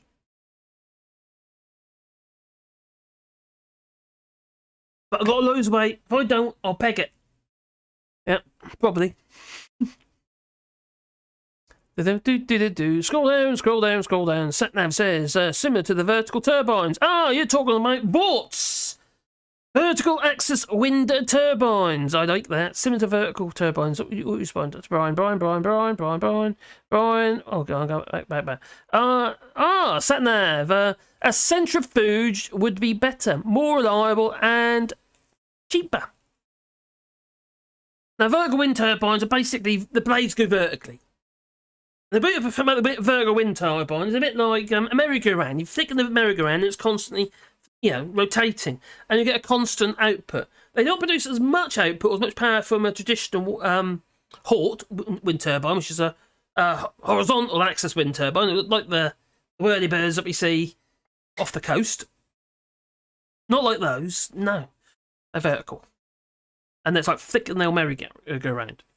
And they're great in areas where you've got a lot of turbulent wind. So if you've got self-production and stuff like that, or like there's other buildings about, what have you, the vertical wind turbine is very good for that. The Vort. So yeah, there's lots of relatively cheap forms of constant energy, such as hydro. And hydro comes in many forms, like say kinetic energy as well. Using water, and it's there. 58 and 70, hey! Yeah, boot the whole like button. I forgot about that, didn't I? Got to boot the whole like button. My button don't seem to work properly anymore. I don't know why. That's really annoying. Try that button. My stream deck doesn't work properly. Oh, Phil McCracken says, oh, hello, Phil McCracken. Hello, buddy. Oh, it's another mod. No, but I'm bend over. What? Excuse me? Okay. I know what you're talking about, so I'll get into that one. You leave us drunk. Brian Maguire says, you leave us drunken sailors out of it. Oh, I got my yacht masters. I'm a day skipper. Can't remember much of it. I remember the vectors and stuff like that. I do all that stuff. I do navigation, meow and act and stuff, Bring back walking the plank. Oh, please, keel hauling anybody. It's got to be done, It's got to be done. I've got 500 views already. That means people have been coming and going just like that. Oh dear. What about the Oygen? What's that? David Harris says, or brings up something. What about Oygen energy? What is that? No, I am lost. Oh. You leave us drunken sailors out of it. Okay. I do apologise. Wind stopped blowing. I wish it would. Says the Ned. We had a freakish windstorm here just past week. Yeah, we had quite a bit of wind here as well. And my missus got wind as well at the minute. Yeah. And COVID. It looks like she brought back COVID. She think there's a very faint line, but there's definitely a line there, and it doesn't test basically, and it looks like she brought back COVID from the UK.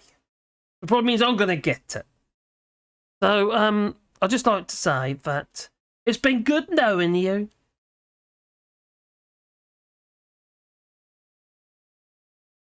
Okay. I saw a video about vertical turbines on road verges, driven by the passing traffic. Oh, that's not a stupid idea, is it? That is not a stupid idea. Putting lorries and stuff. Blimey, they don't have to create a draft. That's actually a really clever idea. That would work. I don't see why it shouldn't. It's the same thing again. Every lorry's just going to be flicking that turbine round. A really good idea. Boris Johnson's a funny dude to decorate number 10 Downing Street like an Indian boudoir. Turkish boudoir. Even Richie's Sunak will never see the Aladdin magic carpet. No. Well, he decided that it was a bit much for him. Maybe he's too conservative. I don't know. I do wonder if Alexander Boris Ethel Johnson is actually conservative at all. He just follows. He just goes where the wind blows. Blows him. Oh, a plague island, you mean? Yes, it certainly is. Peasant carriage machines coming soon, and a new car from Boggs Enterprises. Oh, I hope it's very well. I think it's rather uplifting. Maybe. Oh, so the real thing would be a microthorium salt reactors. Oh, somebody shared that with me. I think it was P. Dulles shared that with me. Oh, that was quite interesting. I watched a couple of videos about it, salt reactors. Easy dunk and no chance of meltdown due to the salt's rapid cooling ability. And it's plentiful as well. But so is water. So H2O. Hydrogen. H. Number 3. Gingers. Hello, Gingers. Number 3. I saw that it's great, except during rush hour. When traffic barely moves. There's that to it as well. What? Oh yeah, there's all the queues. Oh, I hope they bring Boris back. Oh, bad for the country, great for comedy. Well, it looks like they are. Or could be. Or at least Jacob Rees-Mogg has been saying so. Sacrifice the Tories to the ancient gods. Chop off the heads. Off with the heads. Oh, perpetual energy breakthrough. You could put a wind turbine in front of my wife complaining about jobs I haven't done. Yep, good job done. That will do it. YouTube, Sandbarry. Yes, that's it. Yeah, I think it might have been you, actually. You might have shared it with me. Cheap, efficient, and available everywhere. There's lots of different power sources that they don't seem interested in. But they should be. Maybe because there's power sources that lots of people could do for themselves, and they don't want you to because they want to charge you taxes on it. They want to control you. Well, right. Okay, where was I again? Well, I was going to do something. I want to talk about... Yeah. Chat shows. Yes, chat shows. Now, Dory said, as someone who's never been afraid to speak their mind... Yeah. Boris Johnson. Can't find it now. There we go. No, that's not it. No, that's not it. Oh, that's not that one either. No, where is it gone? Dear me. I'm losing the plot here. You know that, don't you? Oh, here we go. I found it now. Let's put it up here. There you go. That one. The Prime What you Minister doing down there, tells the girl? truth. Apparently, he tells the truth. Boris Johnson tells the truth. Apparently. We still didn't I get want our... British people to have cheaper food, clothing and footwear the day we leave the European Union. No, that we didn't. So, yes, Nadine Dorries, she's someone who's not afraid to speak her mind, because she talks absolute. She says, I'm delighted to be joining the team at Talk TV for Friday night with Nads. Go Nads. Where I'll be putting my 23-year political career. Kipper, And experience. Kipper. For God's sake. At the dispatch box to good use. Okay. Now, Boris Johnson continues to dominate so much of the political narrative since his departure from number 10.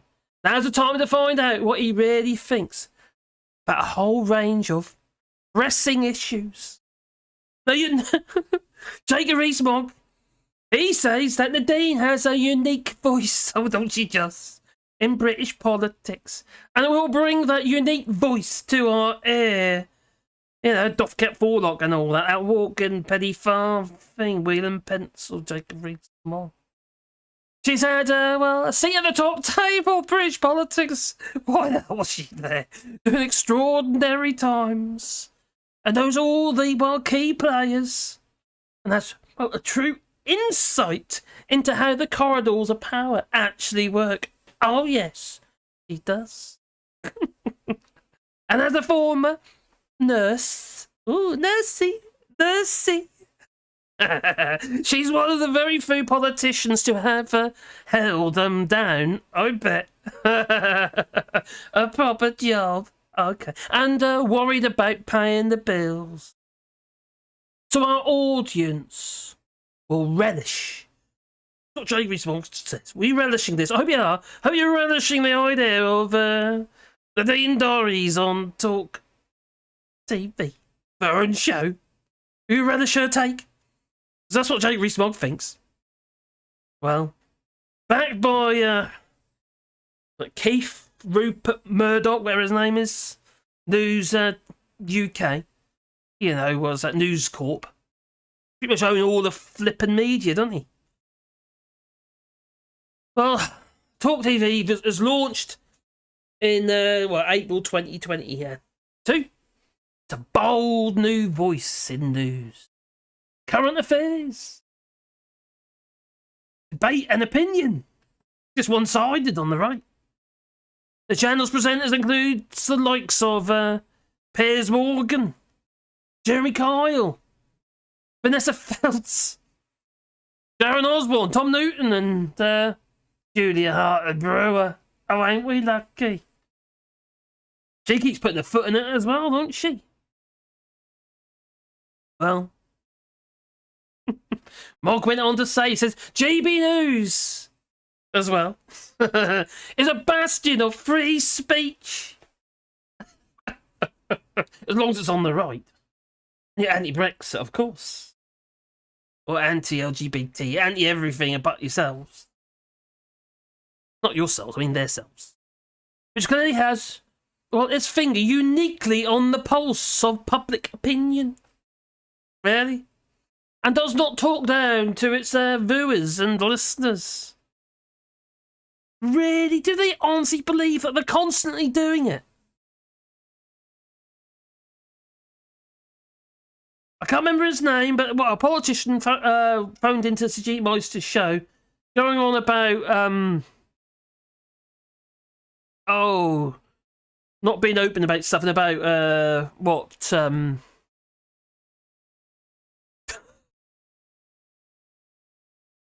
oh my God! I'm losing my mind. I've got so much stuff in my head, I keep forgetting stuff. It's old age. Is it? Am I getting too wrinkly for this? Maybe. Yeah. Well, her up in Scotland. But an SNP. Well, she said some stuff quite controversial last week. No one's really talking about it. But Sir Meister decided she's going to make a point of it in her usual kind of arrogant fashion. And anyways, this bloke comes on, and the first thing he said was, attack. He's saying we shouldn't be attacking people, and the first thing he does is attack people. I don't agree with him. Right, isn't it? So, Jacob Rees-Mogg has joined the right-wing TV news channel GBCBs as a presenter. The former cabinet minister going to host his own chat show just like Nadine. Yeah? And he's going to tour the country to call in front of live audiences. We need to raid that one, what we do. We need to infiltrate. Could we? Shall we? That would be fun. Well, The thing is, though, should they even be doing it in the first place? I think that's a valid question. Because Nadine Dorries been investigated whether or not, she's broke the rules. Supposed to ask permission. See? Have a look, let me just find it for you. That one? Oh, not that one. No. That one. Oh, there she is. The Nadine Dorries broke rules with a talk show role. Watchdog. Have a look. Yeah. Let's make it a bit bigger because it's a bit tiny, isn't it? Oops. There. I'm supposed to read that. You're not, are you? Well, so Nadine Dorries has said that she will be putting her dispatch box experience to good use. Yeah. Well, she was hoping, wasn't she, of Alexander Boris to Ethel Johnson to use that same dispatch box. Hopefully get some deliveries. That's what she was hoping. Well, Nadine Dorries has been accused by Parliament's anti-corruption watchdog of breaking the Ministerial Code by not consulting it before taking the job. The TV job. It's not the first time she's done this, is it? So the former Culture Secretary will host this new TV show. We all about this. And Lord Pickles, chair of the Advisory Committee on Business Appointments, COBA, said it was informed of her decision to take the role up on Friday. Failing to seek and await advice was a breach of the rules. She's still an MP, remember? Well, he told her. And in a separate letter to the Chancellor of the Duchy of Lancaster, Oliver Dowden, Lord Pickles recommended that, given the transparent nature of the role, it would be disproportionate to take any further action in this case. However, he added that the case was, a further illustration of how out of date the government's rules are. So basically, she's getting away with it. Probably because Jacob Rees-Mogg wants to get away with it too. And others will follow. They all want a job at GB News, it seems. Ah! So, Nadine Dorries. Oh my god, that's tiny as well, isn't it? Let's bring that up. Did that work? Yeah, it worked. So Nadine Dorries, a polarising former Culture Secretary for Britain, clearly hasn't got a clue what she's talking about, especially regarding Channel 4 television, is set to host a new Friday talk show on the Conservative channel, Talk TV. Debuting on February the 3rd, Dorries, who is still a member of Parliament, will kick off her show with an exclusive one-on-one involved, but she hopes, I'm a bit surprised. The Prime Minister. Yeah, you can't see that probably. Oh no, well, there you go. You heard it. Yeah. So, yeah, so one-on-one, so what would that be? A Nadine on Boris, or Boris on Nadine interview. And, he resigned, didn't he, last July after a string of scandals. There's been one after the other ever since Brexit, pretty much. We had scandals before, but not to this degree. It's getting beyond a joke. No one seems to get sacked these days. It takes absolutely ages. Even little old Priti Patel got sacked by Theresa May for swanning off and negotiating deals with the Saudis.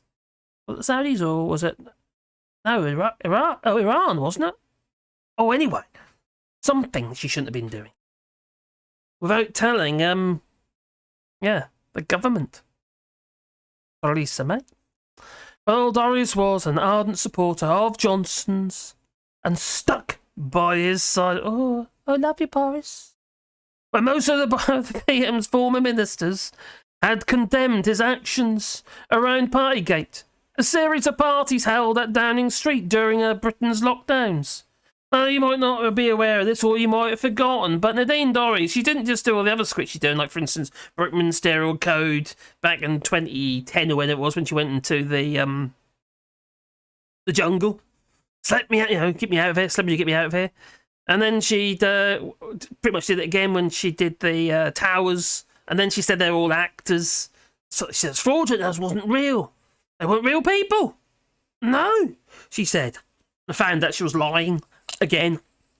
Or Clay did not understand anything. But also, she's, I don't know if she still is, but in her offices, for her work as an MP, poor buggers, well, she was employing her daughters. £70,000. They didn't even live anywhere near the office. They didn't do anything. It's corruption. More corruption. But no one talks about that stuff anymore, do they? No. Not at all. Oh, what's going on there? So, the weekly hour-long show, or Ain't We Lucky, will be called, Friday Night with Nadhim. Saucy. And is billed as, an irreverent look at the week's news and a lively mix of topical chat with guests from the world of politics, culture and sport. And she will be clearly drunk. And I wonder if Alexander Boris Johnson will bring along his plastic pillow for his Kipper. Maybe. Well, Dorothy's time as Culture Secretary was fraught with a series of gaffes in 2021. In a government select committee hearing, Dorries, who had supported the bid to privatise It's a Sin broadcaster channel, Channel 4, broadcaster Channel 4, appeared not to know how the UK broadcaster is funded, stating that it was in receipt of public money, when in fact Channel 4 is publicly owned, but funded by advertising. Yeah. I know that's old news, but we need to be reminded of these things. How stupid these people are. They're in government. We can vote it in. So the politician is also... Even that's a joke, isn't it? The Gonads is also known in the, UK for controversial 12-day stint on ITV's reality juggernaut I'm a Celebrity. Yeah, where she ate a Winnie. Yeah. And she says, as somebody who's never been afraid to speak their mind, I'm delighted to be joining the team at TV for Friday Night with Nadine, where I'll be putting my 23-year political career and experiences at the dispatch box to good use. That's what she said. Oh my God. And then we got him. Jacob Rees-Mogg to host his own chat show on CGB News, the CB's News. Yes, it's true. The Conservative MP, Jacob Rees-Mogg, has joined the right-wing TV news channel, if you can call it that. As a presenter, if you can call him that. I'm sure you'll find it very... uplifting. Maybe. Well, the former cabinet minister will host his own chat show. That you will. Which will tour the country to record in front of live audiences. So that's him. That's what he's doing. I know I repeated that a bit, but that's true. It's mind-numbing. But there's more to this. Because Alexander Boris Steffel Johnson apparently is going to be making a comeback. Possibly. Or at least, that's what's been said by... Oh dear. Jacob Rees-Mogg. Yes. There are suggestions afoot. Suggestions that Alexander Boris Steffel Johnson could be taking, or at least he's on the books to be a possibility. Nadeem Sahari's job. Well, he's no longer got that job, has he? But you know what I mean. Oh dear. Oh, let's just get rid of that. Let's get rid of that. What's up, Ollie? Yes, so Boris Johnson could be the party chairman. Do you reckon honestly, let's be honest about this. Do you think he'd take that job? Would Boris Johnson take that job? I actually have my doubts. Would Rishi Sunak be so stupid to have somebody like Boris Johnson as a party chairman? I can see why he's doing it, because Johnson's got power. People support him. People love him for some reason. God knows why. I think Dory certainly does. But Would he actually take that job? I've got my doubts. Would Rishi Sunak say, okay, then you got the job? I've got my doubts. That'd be too dangerous. Especially that we all know that Alexander Boris Feffel Johnson wants his old job back. Anyway, what are you guys saying? Oh my God, my Wally dog's there again. Are you hungry, Wally? Are you hungry? Do you want a piece of... Oh, here he is. Birthday boy. Yeah, 13 today, my friend. My buddy. Aren't you? What have we got over there? We've got... Bastion's got... Bastion. Where? Got Pandora over there. Over there. Why don't you catch it this time? Did you catch it? My fault. Weak throw. Left hand. Right, anyway, where was I? Just a sec. Oh, yeah, you know what? It gets from bad to worse, doesn't it? I know I do, but crikey. It's just so much material. Maybe that's why my videos aren't doing too well, because there's just so much material. I'm just competing with everybody. I don't know. Or it's just that, either that, I'm useless. It might be that. Conservative says, number 3, vertical wind turbines don't produce much energy. That is true. They got less output, but it's more constant. And if you're in a bad area, if you're doing self-consumption, that's actually a really good idea. Especially if you've got room. Well, if I was going to build a wind turbine, that's what I'd build here, because I live in a valley. So, doors licking a bum. That's lovely. There we go. I'm scrolling down. Oh, number 3 I have.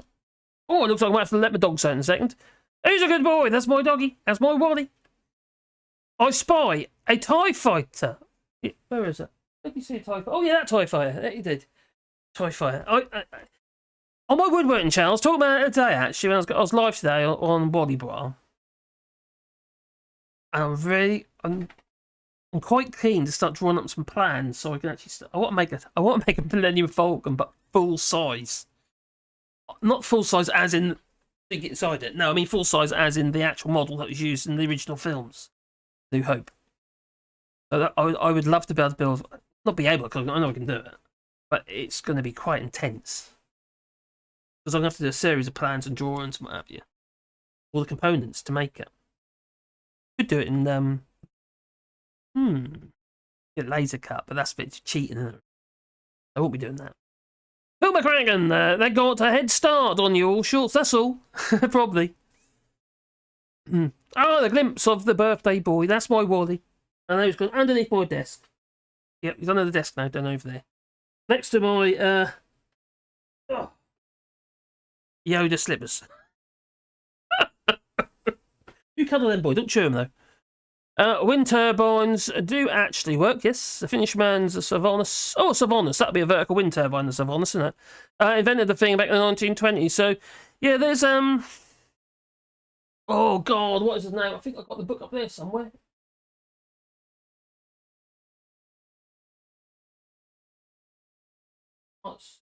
There is a... Oh, my God. There's an island, which I can't remember the guy's name now. Hold to me a minute. Anyway, he lives on an island. He basically supplies all the electric via wind turbines made out of old Volvo hubs and what have you. And basically, they use them and make their own armatures, generators. They use neodymium magnets, having bonded with resin, and then make their own coils, having bonded them in resin as well. And they pretty much last forever. They're all exposed, but because they're all bonded in resin, and there's nothing, there's nothing, damage really, because it's just resin. It's like spinning plastic. They do very, very well. They're quite big. Yeah, they've got big old blades, all handmade blades in wood. So, it was quite interesting, really. People can do this sort of stuff. I'm fairly confident I can do it, but it's just fun the time and energy to put into it, really, I suppose. So, anyway, where was I? I was looking over here, weren't I? Hang on, can I do the look? That's the Boris Johnson ham acting look when he was playing with machine guns and stuff and did a little promo video. Saw it. So, vertical wind turbines do actually work. Yup. Where are we? Scroll down, scroll down. It's not scrolling. Scroll, scroll, scroll. Check out, he's already in Plague Island, annoying the locals. Oh dear. Check you out. What check you out say? Joe Mayos. Alternatively, dump Jacob Rees-Mogg on the Scilly Isles, where he could live happy. Fish full of Maybe. They're now British fish, and they're better and happier Possibly. fish for it. You reckon he'd be happy? I don't know. The fish certainly are not happy, and they certainly won't be. Well, they've got somebody to blame, I suppose. They can point their flipper, can't they? Flipper? Dorsal fin? I don't know. Their fin. Flappy things. You know, what fish have. Tail, even. They point it at. Don't very small. Look what he did to us! When you look at what's on the East Coast, we seem to have one after the other, like whole loads of hundreds of thousands of shellfish just landing on the beaches, dying for some reason. There are some, possible answers to that question, but no one really knows. My daughter runs her farm on wind and solar and does quite well. The power bill is non-existent. Well, all this has been powered by solar that we've managed to collect. Oh, Viggo, you're off, buddy. Take it. Pub time. Oh, have a good time at the pub. I hope have a beer on me. Wait, not beer on me. Have a bit. Yeah. Think of me when you're having your beer and I've got my water, because I'm on a diet. I'm on a keto diet, so that means I can't have any, any sugary type stuff. That beer's out of the question. Hey, I'm going to have to let my dog out. Do that first. You're a wee-wee. It was a wee-wee. Not me. I'm alright, thank you. Go on then. Alright.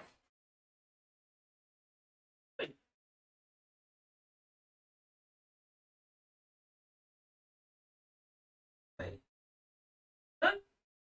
Be awkward. That'd be strong.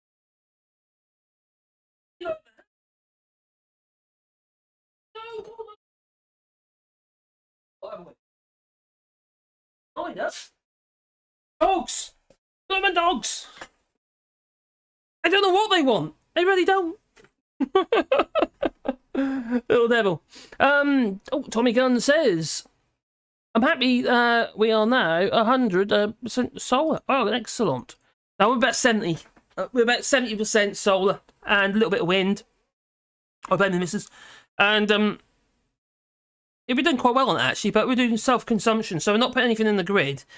Pretty much we all our baseline power and some saved power. We put some into batteries, but not a lot. Well, we keep batteries topped up, but there isn't enough to run the house on batteries, but it's just like backup, really. Like having an interrupted power supply. But it's just everything we produce, we use. Because I'm quite heavy on electric here. Because I'm workshop and this a lot here, my computers and stuff. So we're quite heavy on electric. They're running all the while. But we produce it ourselves, so our electric bills are relatively low, but they're not non-existent. I would love to go completely off-grid, but I just can't warrant the cost at the moment. I can't afford it, to be honest. I don't have the money to do it. So it's just, it's the batteries. That's the killer. Although I do have a bank of like Hunter batteries, 2.2 volt cells, or they're 1.2s. Can't remember now. 1.2s or 1.2s? Anyway, I do have those cells, but which we use at the moment, but it's not enough there. There's only about, what's it? 1,000 amp hours, about 1,000 amp hours and batteries, but that's not enough to run this house. With everything I have to do. The machines in the wood shop, so there's no way I can actually make that viable, because I'm going to need what, 3,000 or 4,000 amp hours of batteries, and that's going to cost me at least 10 grand to have a good set of batteries. So I just can't warrant the cost. Now, we for what we're producing and what we're saving, it works anyway. So although I'd love to go off grid, we can't warrant it. I just can't afford it. Yeah, 30. Feed to chicken went up in the shops, not increase the price to help producers, so they cut the reduction. Yep. Verti says, what's Verti? What was Verti saying? Up we go. Verti. I can't even see Verti's. There you go. Ah, what's the thing with the eggs in the UK? Well, you can't get all of them. We've got plenty of eggs here, by the way. There's loads of eggs in France.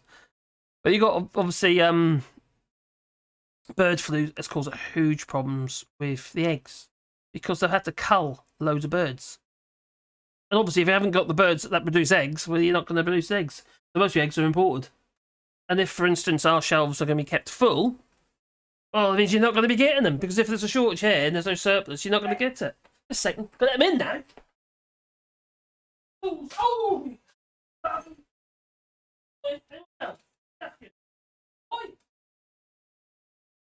Off.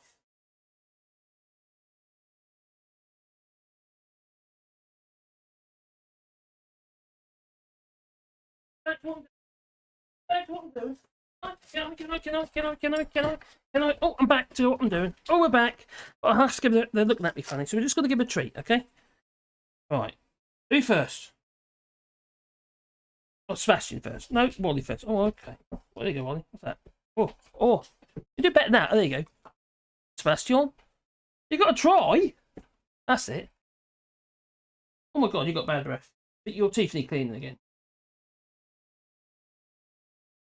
The face. Okay. I'm waiting, she says. I'm waiting. Problem with Pandora is she is overweight. A bit like me.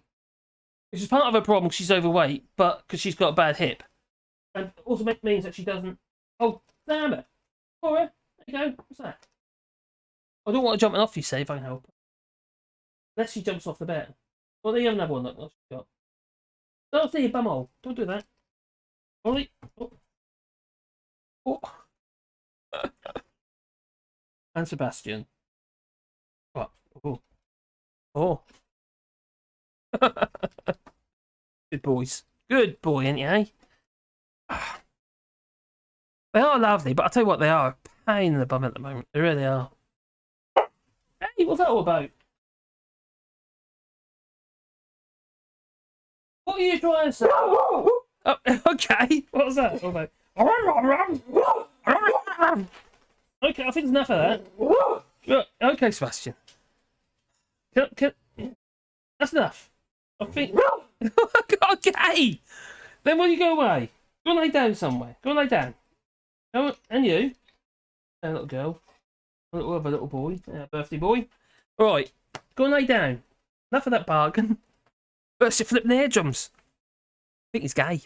You gay? Hmm? Hey, stop that. God's sake. Okay, they're a bit vocal. They're a bit vocal. All right. As I said before, and certain supermarket chain said, every little bit helps. Oh yes, somebody brought a T-shirt. Oh. Artificial leaf material. Artificial leaf material clad all buildings in that. Artificial leaf material. I'm not sure what that is. Artificial leaf material. Well, if we clad buildings in cedar grows really quickly, and it's great for doing shingles and stuff. Yeah, a lot of American houses, what have you, are covered in shingles. You know, on the outside, on the walls themselves, but also on the roof. Very cool. Joe said, very cool. They ain't got none. Oh no, they ain't got no eggs. No. Feed is a big problem, though. I've mentioned that already, haven't they? Yeah, there is a massive problem with feed. That could be a lot to do with the war in Ukraine, but also Brexit. Now, before the war in Ukraine, I was talking about this. Was it not last year, but the year before? I was talking about this in the summer about how farmers are struggling getting seed and feed and feed for the animals, including poultry and grain and stuff like that. And at the time, it was because of Brexit. And then obviously now, because of the war in Ukraine, we blame everything on the war in Ukraine, because it's multifaceted. I'm not going to deny that the war in Ukraine is obviously at the moment is playing a big part. I'm not going to deny that the pandemic is playing a big part of all the problems we're suffering with at the moment, and the fact that the cost of everything has gone up. But what really winds me up is when they decide to completely and utterly whitewash anything to do with Brexit. Like Brexit is it's wonderful, according to Jacob Rees Mogg, apparently. Not Ollie. That's because there's a treat on the floor. It's gone underneath the table. Wally wants it, so he's whining at the table. But Pandora also wants it, so she's growling at him. Fine, you're not going to have it. That's what she's saying. So, yeah. Oh, yeah, also did Nazim Zahawi. I forgot about that. And his letters. We'll get onto that. What's that now? It's 2 hours I've done so far. It's okay. I'll probably go into one more hour, and I'll start toning down in about half an hour. So give me half an hour to tone. Yeah, 3 hours then. I think that's okay. Heinz beans are gross. Yeah, too sickly. Too much sugar in them. I can't stand them. I agree. I prefer adding my lemon to the vodka, but I haven't got any vodka because I'm on a diet.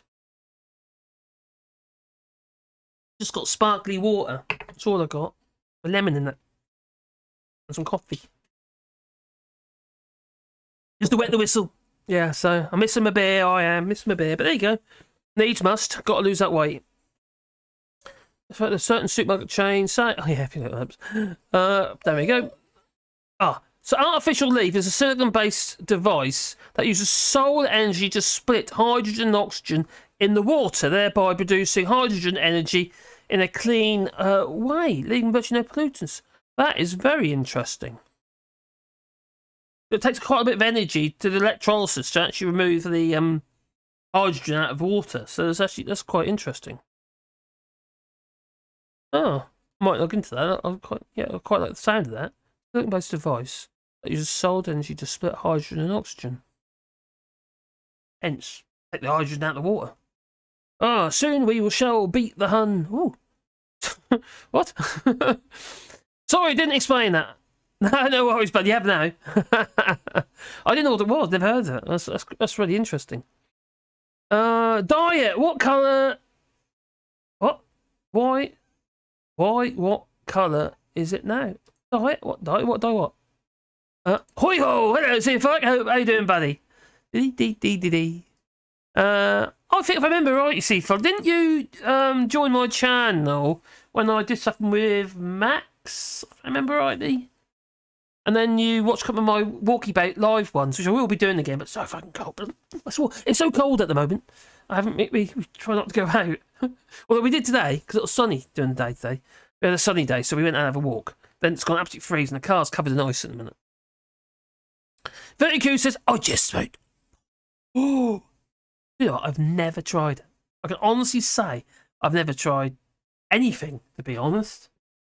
The nearest I've got to anything that's drug-wise is when me and my neighbour friend, Jason Watling, we went to my dad's little shed in the bottom of the garden because we nicked a Tom Thumb cigar and we shared it. And maybe that's what put me off because it was disgusting. And I've never smoked. So, there you go. Pot growing, the biggest one, its owner is a husband of a Tory. Oh, okay. Ahoy, Seafolk. You said you had to diet. Did I? I'm sorry. Die what? I can't remember now. What did I say? Die what? I did not get a notification. Oh, didn't you? Oh, right. Okay, so the notifications went out. Alcohol is a drug. That's a fair point. Number 3. That's a favourite. Okay, I have had alcohol quite regular, and it is a drug. I'm a druggie. Okay. Got it. Been told. Cheers, buddy. Yeah, well, it works. And guess what? Our Tories don't mention it. Yeah, mentioned it again. No, they don't.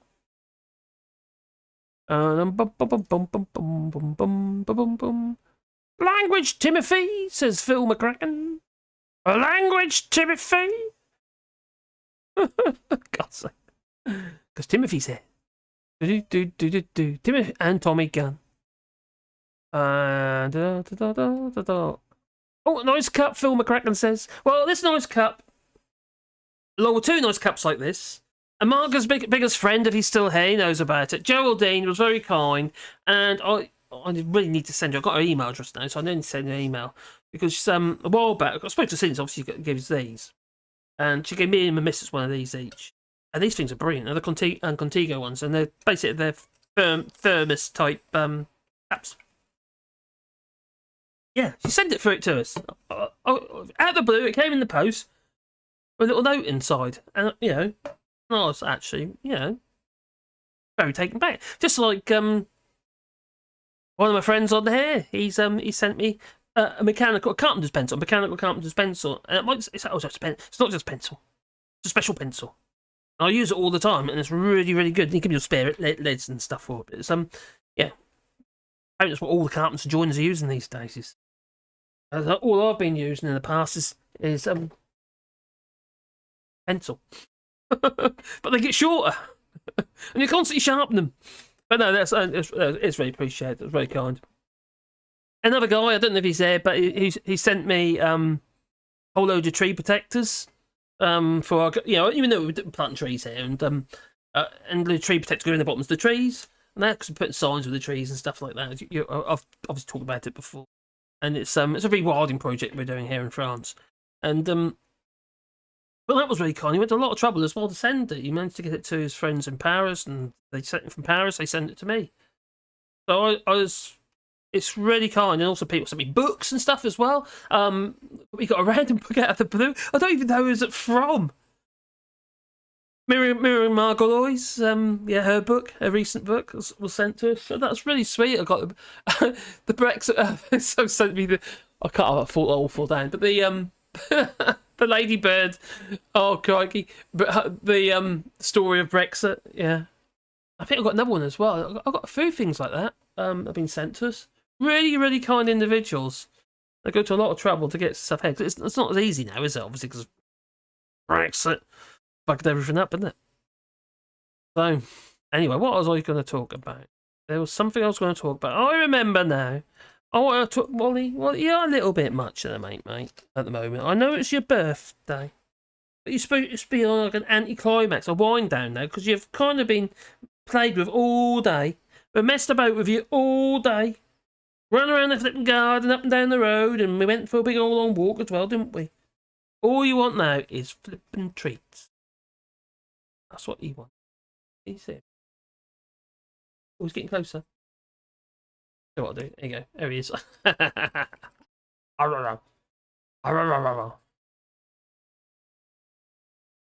only tiny little things, but yeah. Okay. Well, you want more? You want more? Got it. Oh no, got his nose. And now I've got to do the others. Oh my god. Anyway, I wanted to get into, well, not literally, I want to get into Nadhim Diaries. No, not Nadhim Diaries, we already did that. I mean, the Harley. That toe rag. Yes, Wally, do you want to sit down there?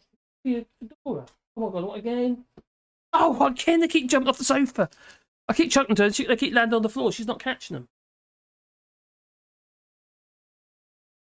Oh, no, she missed. Right. Is that okay? Right. She knows there's some on the floor as well now. There she goes. Oh, there's one down there too. I don't really want to keep jumping off and if it goes to the hip, you see. She's got arthritis in the back end. All our dogs are sick now, for one reason or another. So, yeah. What I want to talk about now is this. Oh, is that the right one? Yes, it is. Tory chairman Nadhim Tory sacked by Rishi Sunak. Surprise, surprise, and about time too. No integrity with this lot, I tell you. There really is no integrity. No matter what Rishi Sunak might say. What was it? He said this as well, didn't he? Right, we'll get the advisor. And that asked our independent advisor to get to the bottom of everything. Yeah. And then he said this. I pledge. It's just, it's beyond the joke. It really is beyond the joke. And humility. Did he have, was there any integrity when he said this? Did he actually hope this was going to be the case? To deliver for the British It does make you wonder, doesn't it? Makes me wonder, it certainly does. But it didn't pan out that way for Rishi Sunak at all, did it? No. They're all at it and they're all corrupt, it seems.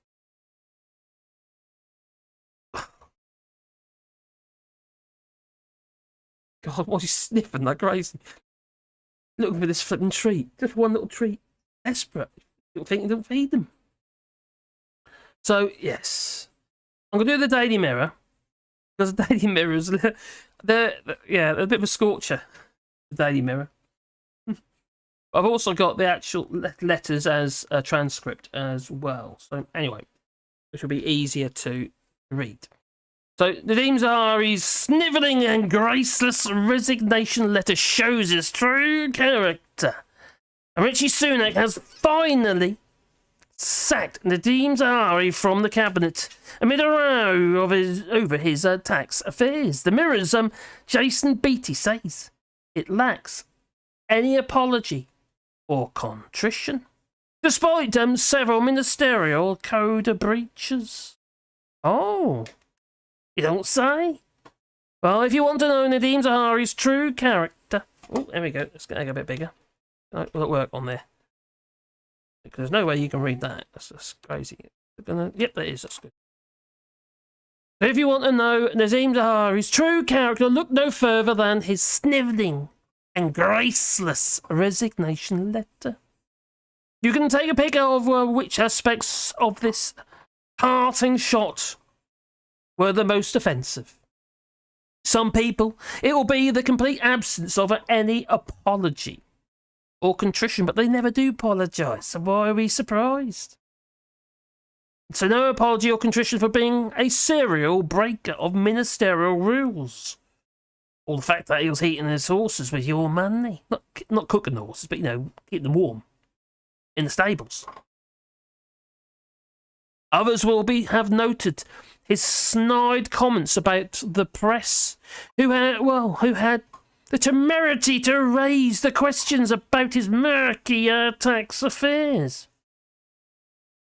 Well, that, to me, is just ludicrous, because he's the one who broke the rules. Well, these were not paying his taxes. This is the defence used by Scooby-Doo villains when they complain they have got away with it. Had it not been for those meddling kids. Oh, yeah. Was it Lance? Someone? Yeah. And then we had, what was it now? Dan Needle as well, pushing the old buttons. The former cabinet minister gives the impression that he's not sorry for his conduct. He's only sorry that his conduct was exposed by the media. In this case, half-decent media, doing their actual job. Not run by or owned by, what was it, Kenneth Keith, whatever his name is, Rupert Murdoch. Should say a Karen. Maybe he's a Karen. So here's the letters for which I have got it transcribed. So it's going to, yeah, this is the I, but it's easier to read. I don't want to subscribe. I don't want to subscribe. So we have Rishi Sunak's letter, sacking him. And he says, Dear Nadhim, when I became Prime Minister last year, I pledged that the government... She's got a really squeaky little voice. Oh, I have got a bit of a squeaky voice anyway. I pledged that the government was going to be true and honest and accountable at every level. Professionalism, integrity. That's what he said. That is why, following new information... new but old. Which came to light in recent days regarding your personal financial arrangements and declarations. I asked Sir Laurie Magnus, the independent advisor on the minister's interests, to fully investigate this matter. If you're wondering what that noise is, it's my dog chewing on a bone.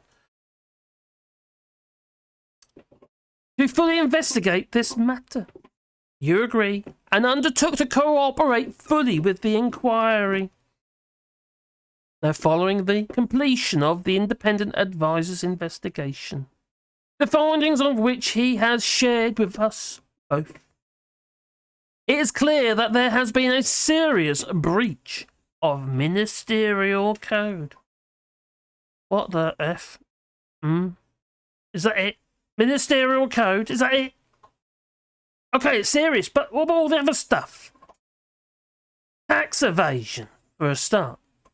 Oh, it was careless, was it? It was careless of him to, well, make a mistake and not pay his taxes on 27 million quid.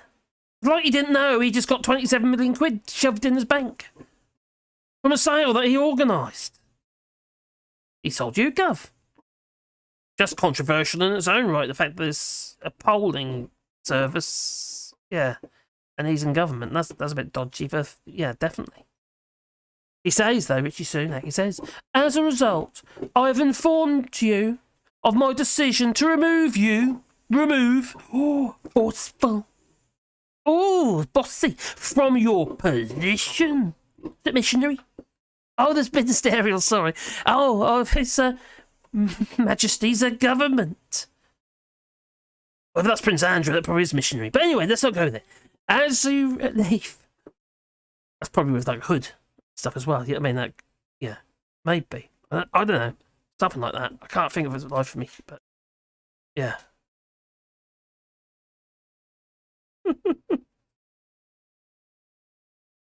Oh. The clock is ticking. Oh, is it? Okay. Why is that all working? Oh, I was thinking about bringing out the GIMP. It didn't work. Don't know why. I click that. Oh, hang on. It's not there. Lost it. It's lost the file. Anyway, so yes, I'm going to remove you, he says, from His Majesty's government. As you leave, you should be extremely proud. So he's praising him up. He's just done, already wrong. You should be really proud of your wide-ranging achievements in government over the last 5 years.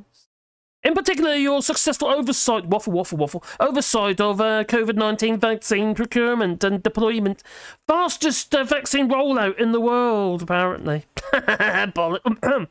Which ensured the United Kingdom was at the forefront of the global response to the coronavirus pandemic. And since we're not in the EU anymore, it allowed us to roll it out even faster because we are so special. Your role, was critical to ensuring our country came through this crisis and saved many lives. And allowed Alexander Boris to Pfeffel Johnson, who had those many lives saved and piled up on that pile, bodies piled high. And as a Conservative Party chairman, you have undertaken significant restructuring to the Conservative campaign headquarters. Yeah, so they didn't see what he's getting up with, but apparently they ended up finding out anyway and readied us for important work in the coming months. Here's also with pride that I and the previous Prime Ministers have been able to, in a very short period of time, let's just point that out.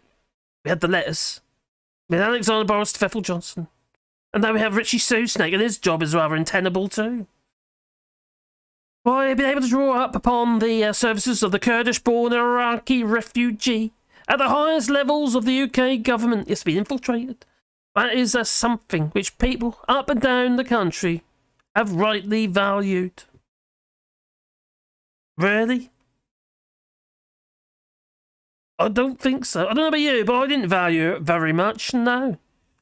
I know I will be able to count on your support from the backbenchers as you continue to passionately and determinedly serve your constituents of Stratford-on-Avon and represent the many issues and campaigns you are dedicated to. Thank you for your service to this and previous government. Can be wind and previous governments. Oh, nice sod off. That's pretty much what he said. I'm going to remove you, but... Oh, I love you, really. Oh, dear me. Breaking the Ministerial Code with all the other stuff that he's done is actually more serious. Just because the HMRC says, oh, no, isn't it? Well, it's a mistake. Oh, somebody's in his pocket. Well, it seems that Hari's letter as well. Dear Prime Minister, thank you for your kind words. It has been, after being blessed with my loving family, the privilege of my life to serve in successive governments and making what I believe to be, to have been a tangible difference to the country I love, because I'm magical. I arrived in this country fleeing persecution, speaking no English. I built a successful business and served in some of the highest offices in government. I believe that in no other country on earth would my story be possible. It might be Iran, maybe, I don't know. Somewhere like that. Even India, maybe. It reaffirms my belief in the greatness and compassion of our nation. I take particular pride in 2 achievements in the government. First, the vaccine rollout. This saved huge numbers of lives. Bigly it was, bigly. It is also what has allowed us all to move beyond COVID and get our economy and society moving again. The economy moving. I keep spinning that line. But negative growth. It's not going anywhere. Okay, it's improved by 0.111 or something stupid. Yeah, growth recorded. That's just an anomaly. That's not growth. I believe there are wider lessons for government in the success of this programme. Policy making and delivery are normally treated as 2 separate processes. In the vaccine rollout, they were combined because they're magical. And I think that accounts for why it worked so well. If we could apply this model to other parts of the government, I believe it would have, transformative results. The second was my role in the mourning period for her late Majesty Queen Elizabeth II. Those days, that celebration of her life of service, represented so much of what is best about our country. I was honoured that, as Chancellor of the Duchy of Lancaster, I could help ensure that everything went smoothly. I'm so wonderful, don't you? Yes, I am. And if you don't like it, you can do a runner. But please pay my electric for my stables, to heat my horses, keep them warm. So they pay their respects and tributes to the longest-serving monarch. I'm concerned, however, that the conduct from some of the Fourth Estate in recent weeks, in a week when a Member of Parliament was physically assaulted, I fail to see how one headline on this issue, the News Titans, reflects legitimate scrutiny of public officials. I'm sorry to my family for the toll this has taken on them. You can be assured of my support from the backbenchers in the coming years. Your 5 priorities are the right priority. And I will do whatever I can to help you deliver them. That's what Nadhim Tory says. Makes you wonder, doesn't it? Makes me wonder that it does. No contrition, no apology. Not at all, to be honest. Not at all. So this line here, but the line which really sticks in the craw is Tory's effusion praise for the country I love. Effusive praise. In almost every media appearance, Conservative ministers pose next to the Union flag to signal they are true patriots. Called flag humping. But real patriots do not set up on offshore accounts in tax havens to stash their riches. No. Real patriots seek to pay their taxes in full and on time. And real patriots act with honour when they have broken Ministerial Code by resigning with good grace. There's no apology in his resignation letter, or acceptance of resignation, or response to Rishi Sunak, whatever you'd like to call it. I wonder what these comments are down below. Oh dear. I wonder who the next liar is. That's on the post, Phil Johnson. It is. Who Sunak gives the top job to, because it will come from his front bench, with the morals of the starving shark at the surfing contest. It has been like watching a slide rule from the first day of Bozo taken over with all the twisted warped Tories. I love the comments. With the whole bunch moving around into different positions in the ramshackle cabinet. Yes. Held together like the NHS is in Tory hands. It's just one after the other. Not just a dodgy chancellor who failed to pay his taxes until it was forced upon him, but a serial liar. With it, and Sunak can't hide saying he knew nothing about it. When giving him that top job, I mentioned that in my video earlier about that, he must have known something. Saying, oh, it didn't come up. I'm sorry, you're the Prime Minister. You not knowing this is not even an excuse. Actually, in the eyes of the law, it never is anyway. Ignorance is not an excuse in the eyes of the law, is it? Although this is, technical, but this is more like employment law. Not actually criminal law, is it? But there again, potentially it is with the tax evasion. So say all the rest of us. Good riddance to bad rubbish. It's audacity to blame the media for being found out. And then threatening the media by threatening to take them to court. So not all the media are bad, obviously. Only the Murdochs, News Corp and Fox News, Sky. I watch Sky News, and some of it was actually quite good. But I do notice the narrative. Because I do this all the time. You get to notice, hang on, I know what you're trying to do. It's the same with the BBC. You get to put, because you know the other stuff that's going on, you kind of think, hang on, I know what you're playing at. Yeah. Maybe it's a bit conspiratorial, but I have my doubts. A complete tool with no shame because they think they have the right to never apologise. Because they don't, do they? They never, ever apologise. This makes them scum in my book. No sincerity. Not at all. You do wrong, you should apologise. If you make a mistake and it affects others, you should apologise. Someone keeps whinging and whining.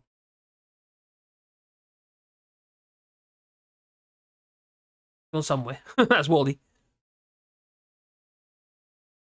So, what do you reckon? Hello, Phil McCracken. Nice cup, all shorts, he said. Nice cup.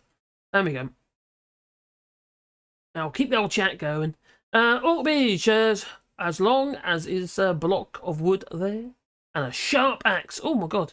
What's going on about the sharp axes? It's high time that the Tower of London is put back into use. I know some future... Oh, block of wood and axe. Now I get it. Yeah. Off with his head! I know some future residents. Oh yes, let's hope. I won't be Rapunzel, no. Not in the tower. Not that tower. He tried to go after Dan Needle, yeah. No, I don't know about... Yeah, I think you actually got the spelling right, actually. Dan Needle, yeah, he was... Yeah. Was that Lance who did the investigation, and Dan Needle was basically going to publish it as a journalist? That's what his job is. And he did. Even after he was threatened. So good on him, that's what I say. It was quite funny watching them side by side, though. They both got bald heads. Oh, polish. Oh, there's now a bit left over. Polish that one. Wax on, wax off. Oh, okay. He tried to, tried to go with their needle. Hello, Casper Northern. I hope you're well, buddy. Hope you're well. Ahoy! Ahoy, see Felix. Been here most of the time, but not able to chat so far. Hello, P. Dallas. Hope you're well, buddy. There's what you shared us via the, what's it? Email? Oh, yeah, if anyone wants to share anything, that, like, for instance, like, if you find interesting that you're not sure, so maybe I'll do a video on. You do it quite easy, or the best way to do it is really via the website, allshorts.eu, and there's a contact page on there. There's even attach a couple of images at a time if you want. And then I'll obviously look at it and have a look. Video's a little bit awkward because the time it takes to actually watch the video to get to the point. Although sometimes they're really interesting. I think as UP does, wasn't it, that actually sent me something that I watched earlier. I can't remember what it was about. Oh, it's terrible. That come to me a minute. My memory's buggered, I'll tell you. I think it's got to keep doing this lot. It's either that or got something wrong with me. There's possibly that too, actually. One day, Santa is going to be arrested in Britain for using a sledge confused with a dinghy. Being a communist woke, a communist woke for being red. He's got a red jet. Okay, is it? Oh my God! Do you know what? Just it's about to talk about the sickle, hammer and sickle. Me and the missus, when she got back, I took this guy. We went to Chinese. We went to have a Chinese together. And on one of the electric boxes, you know, the green electric boxes on the side of the road where they distribute the electric and stuff. I think it's electric or was that communications, I think. Anyway, somebody spray painted on them a couple of hammer and sickles. Two symbols. Well, you know, one would have done, but they've done two. In France. I thought, oh, okay. I have to admit, I do live in a bit of a right-wing area here in France. Yeah. Fortunately, they didn't get in. But what will happen next time? That's the thing. Because he ain't going to be able to do another term, I don't think. He's done 2 terms. I think you can do 2 terms here, can't you? Breaking quarantine rules. Oh. Do. Oh, okay.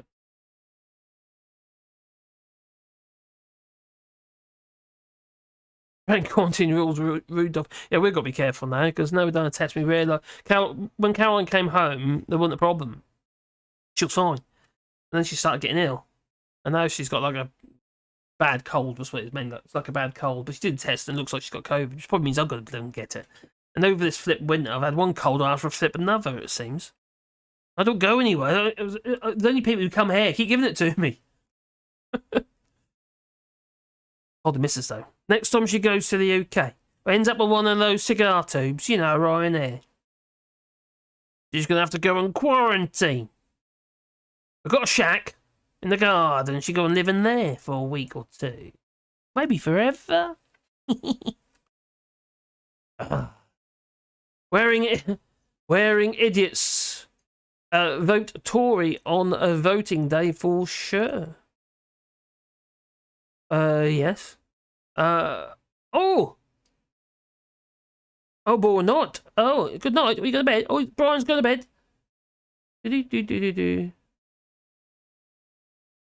Bonsoir. He's off to bed. Night, buddy.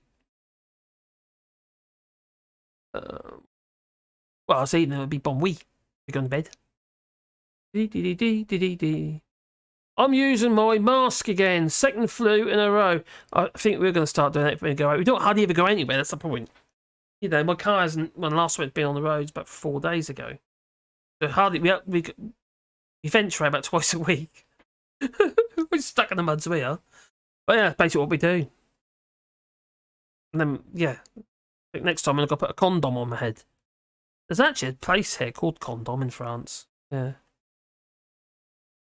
Oh dear. If all the money leaves London, maybe people can afford to live there again. That's a valid point, because it could bring the prices down. But I don't think it will, actually. I think even with everything going on, and even with repossessions, I think we're going to see very little fluctuation in the house market. Because they are officially held high by the fact there isn't enough houses.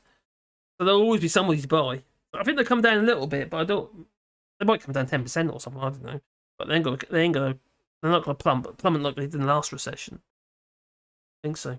Because they haven't been investing in property, have they? They've been building under these Tories.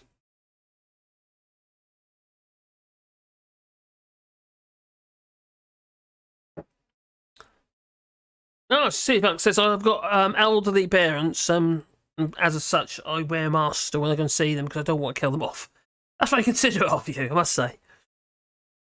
And Ginger says I never stopped wearing my mask. You see, here where we are in France, we really, to start, we don't go out very often, and the supermarkets are always empty. And all the supermarket tills now, they all have those like plastic screens in front of them, so we don't actually come face to face with anybody. To be fair, generally, the only time I can actually put a finger on it or point a finger at it is when Caroline comes back from the UK. I end up with a cold, or when the kid, like when Matthew visited my son. He brought a cold with him. So then I ended up with a cold. Was it COVID? I actually don't know, because I didn't actually do a test at the time. Or the missus come back from England and got this cold, and then yesterday she did a test. And there's a little line, a second line popped up, so that it looks like she's got COVID. So I've topped up insurance just in case. That's the sort of thing you do, isn't it, you know? Got to look after your self-interests. So I got about to fall up thinking wheelie bin somehow, you know? Need to calculate how much, one home reduces the national house price. Oh, God. Need to calculate how much one home reduces the national house price. Something like 0. My God. Yeah. I'm a hermit, says Ginzers. Hello, hermit. Building one new home. Oh, I see. I get your point. Yeah, that's minuscule. You're going to have to build a hell of a lot of homes. And the fact we've got such a shortage at the moment. The thing here, the prices, house prices, the property prices, okay, they are. Yeah, my home is probably worth more. It is definitely worth more than it was, the comparable home at the time when we bought this place, because house prices have gone up here in France. But they don't move in the way they do. They're not so much of a commodity as they are in the UK. And you can buy property relatively cheaply. Actually, have they got water? I'm just going to check my dog's water.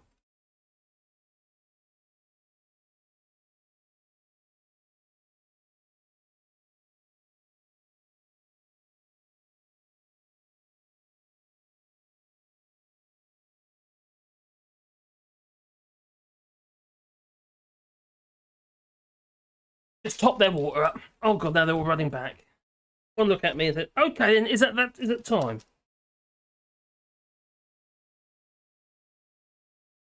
God, oh, I'll just give it to you, babe. Right, where were we? So, obviously, I'm cracking my neck over here and trying to look at you over there as well at the same time. Wearing a mask must make you Antichrist. What?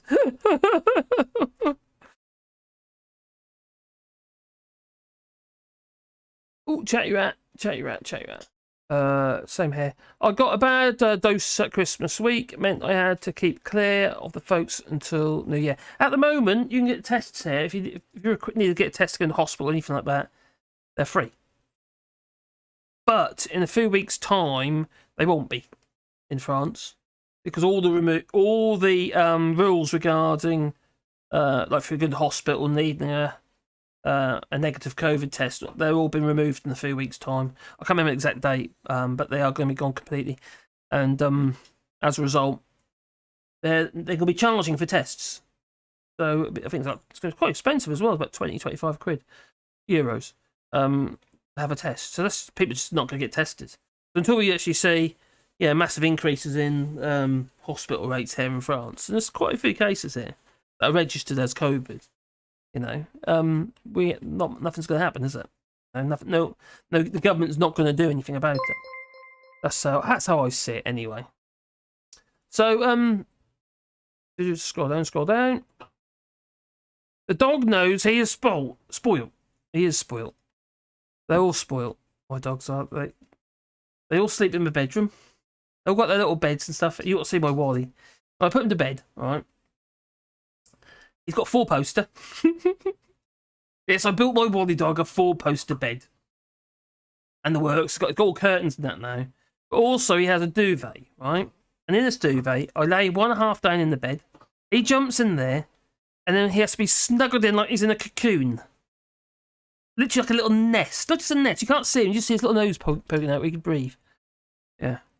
So every time he gets out of bed for a drink or a wee or something like that he needs, I have to get up and tuck him back in again.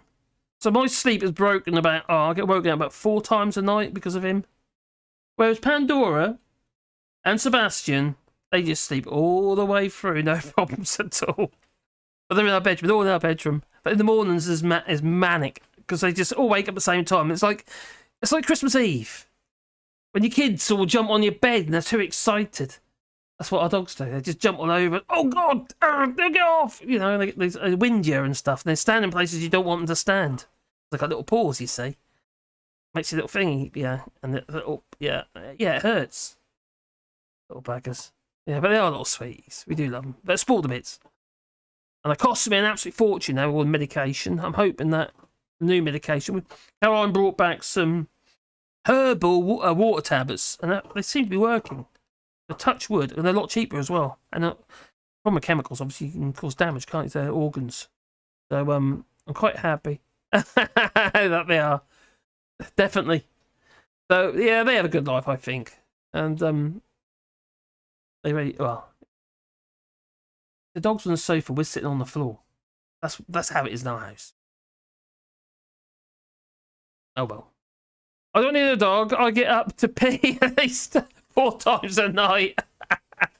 Says Phil McCracken. Oh, they didn't know your bodily functions. No.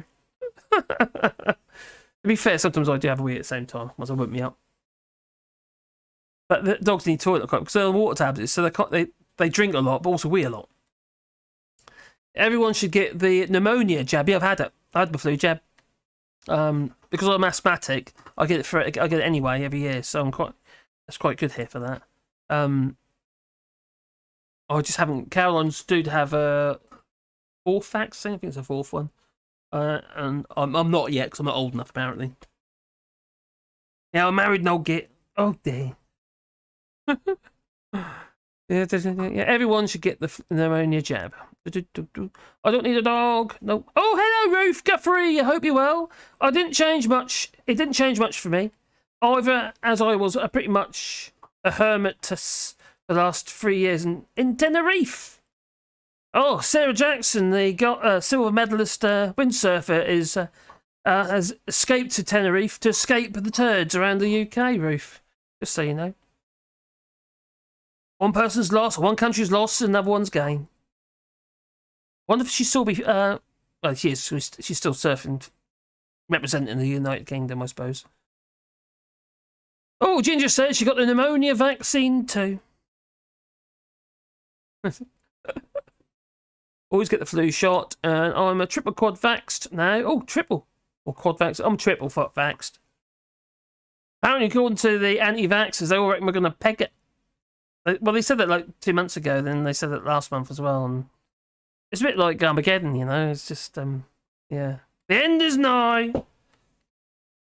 It's been working remotely for 7 years, says Gingers. COVID didn't really change anything for me. I'm lucky I get boxes of tests at both workplaces. Oh, that's handy. That's what my son was doing. He managed to get a load of tests from work. Then he left. So, I get many more. All nurses out of the system. Here in the Netherlands, you see more and more face masks. I think it's actually become more of the norm as well, because we're seeing more and more in the supermarkets. Mainly older people, also some youngsters as well. We see in the supermarkets wearing face masks. Not as many as there were, obviously, originally, because they had to. But some people got that in the wrong place. Some people are actually turning to the old face masks again. I don't blame them. It'll be funny, in some countries, like in Japan, for instance, that time of year, flu time, or if they're in the city, they'll wear a face mask anyway. Whether it's to protect them from the particulates or whether it's to protect them from the flu. And their flu rates are very low. Although their inflation is very high.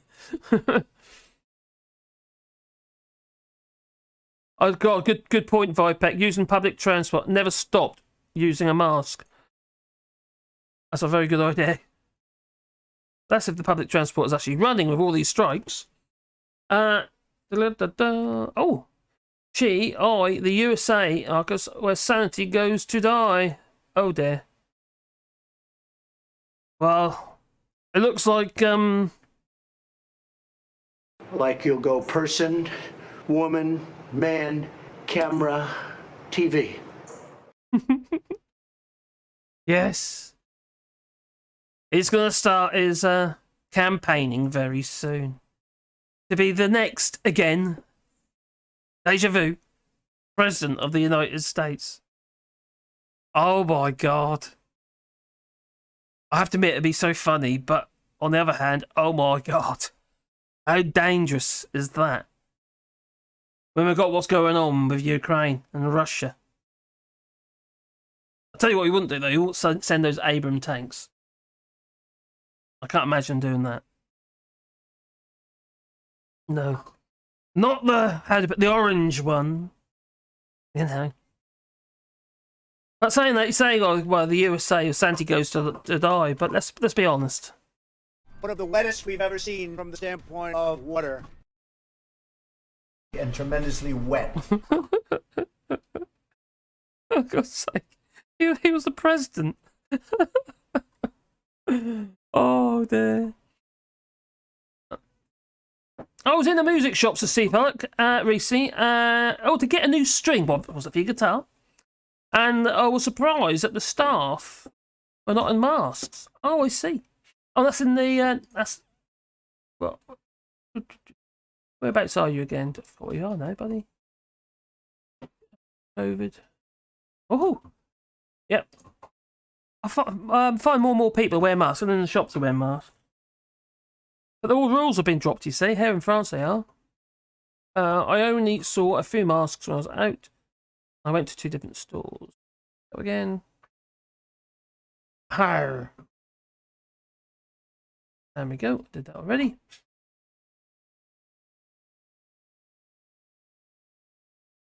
Mad Marge is, oh God, trying to do the dumpsters VP. Oh God, you talk about Marjorie. Her and the guns. Is that what you're talking about? Oh my God, yeah, Vice President. Not Vice President, No. No, she can't do that. What can you imagine that? You're fine in the USA as long as you ain't male and black, says Phil McCracken. Somebody else got killed, didn't they? Just getting from bad to worse. By a police officer. Or beaten up or something. By a police officer. Again. If people don't think there's something very wrong here, there's something very wrong here, to be honest. Oh, my camera's all wonky. That just won't do. There you go. Oh dear. The USA is sending armoured Humvees, Bradleys, MRAPs, and all obsolete tech. It is obsolete tech, Satnav, but the thing is, if you give them in Ukraine all the top-notch stuff, how the hell are they going to service it? They need simple stuff, really. They're very resourceful people. They've proved that. They're brilliant. You know, the Ukrainians. So well they've done. But they need stuff they can actually fix themselves. And all the stuff, high-tech stuff, all the screens and stuff, and the hover tank. Dan Aykroyd. Remember the hover tank? Ooh, the hover tank, yeah. That didn't work, no. Silly idea, that was. But yeah, all the high-tech stuff is, they've got to maintain it somehow, because they're not going to get crews, are they? Because we can't put our boots onto Ukrainian soil, apparently, so they say. So they're all going to be trained up outside of Ukraine, like we have been doing with the arms and stuff like that. But that's a little bit more straightforward. We're talking about battle tanks. In this case, the Leopards. And then obviously, if you talk about the Abrams and what have you, it's the American tanks. They're fueled, but is it aviation fuel? You're gonna need a crew behind you with flipping tankers of aviation fuel. It's not. You can't go to local Texacos. Or do they sell aviation fuel? I don't think so. And then obviously the Leopards are far more economical for a start. They use a lot less fuel, so that's a good point. And then we're selling like tanks that are about 20 years old. But there again, on the other hand, it's not a bad idea because it's simple tech. It'll still going to blast a hole in whatever they shoot at. And you look what's the problem with the the Russian tanks. The reason why their turrets keep blowing off is because they've got flipping munitions all around the bottoms of turrets, so they've just got to be hit in the right place. It just blows the whole turret off. They haven't got the armament to protect them. Rather silly, really, it seems. When you see all these pictures with the turret sitting upside down somewhere, that's why. It doesn't take much, just the right hit in the right place to actually blow one of those Russian tanks up. Whereas the Challenger and the Leopards, including the Abrams, they can take much heavier blows. Leopards have a logistical chain in Europe, but not necessarily in Ukraine, though. Well, the Leopards are all over Europe, aren't they? Because they've been under license to every single country that decided they want them, such as, obviously, Poland, for instance. They want to send them. They said yes now, haven't they? So that's going to happen now. It's going to be, wow. Either Putin's going to say, oh, okay. Press a button or something like that. Oh, I'm saying he ain't going to press a button, but he's going to retaliate, though, isn't he? He's gonna start to drop more bombs from the air. There's so much Putin could do to literally obliterate Ukraine, yet they ain't doing it. I'm not talking about nuclear, but everything they're doing at the moment, it seems to be on the ground or you know, suicide drones from Iran. And then you got India sitting on the fence, China sitting on the fence. They're keeping their options open, aren't they? Because there they are, still talking and chatting and having, you know, dining with Putin. Makes you wonder. Abrams tanks are the Kalashnikovs of tanks. They work everywhere. Says the Abrams, says Joe. Only if you can get the aviation fuel. They're amazing things, but they're quite an old tank as well, aren't they? Well, pretty much still building the Challenger, though. They're about... oh, hang on, this is interesting.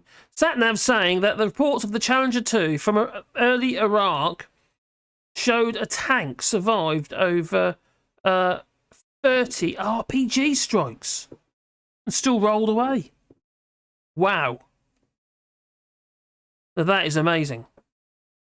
Not all direct, but still 30 odd strikes. That's still amazing.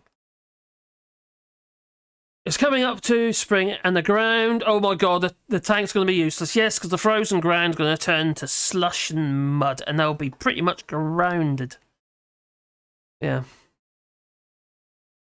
You think what a tank does? It basically creates its own road with its tracks. But if the belly can't move anywhere, the tracks are just going to spin. You'll just be moving slurry under the tracks. That's what you'll be doing. Indeed, you have to wait for the ground dries before you can roll. Yeah.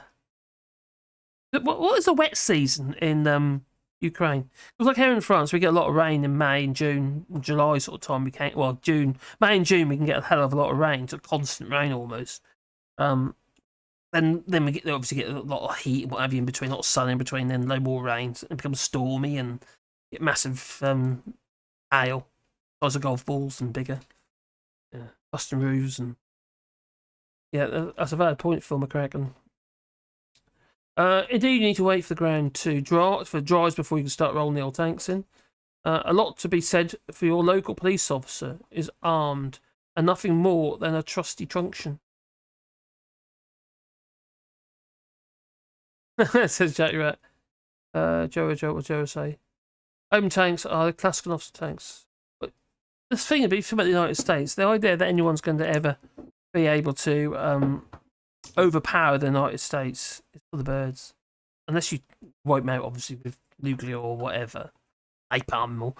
But there's just too many guns. Too many civilians have got guns. They all take up arms. How the hell do you talk about virtually the whole population will be with guns? 350 million of them all with guns. That's a very hard force to beat. North Korea said the tanks mean NATO has crossed the red line. No. You could argue they said the same with that with the shoulder mounted things and stuff, and the other armaments. They've said that exactly the same thing with all that as well. They all crossed the line.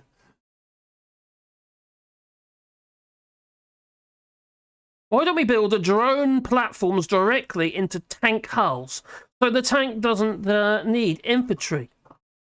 Following it could act as a firing guide and physical defense against incoming projectiles if needed. That's actually a pretty valid point. Why aren't our tanks drones?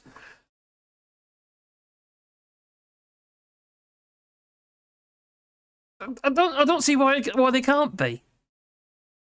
You have the front could be moving into position, and you just send out your drones on short missions, and then bring them back again. Maybe, or you catch up with them.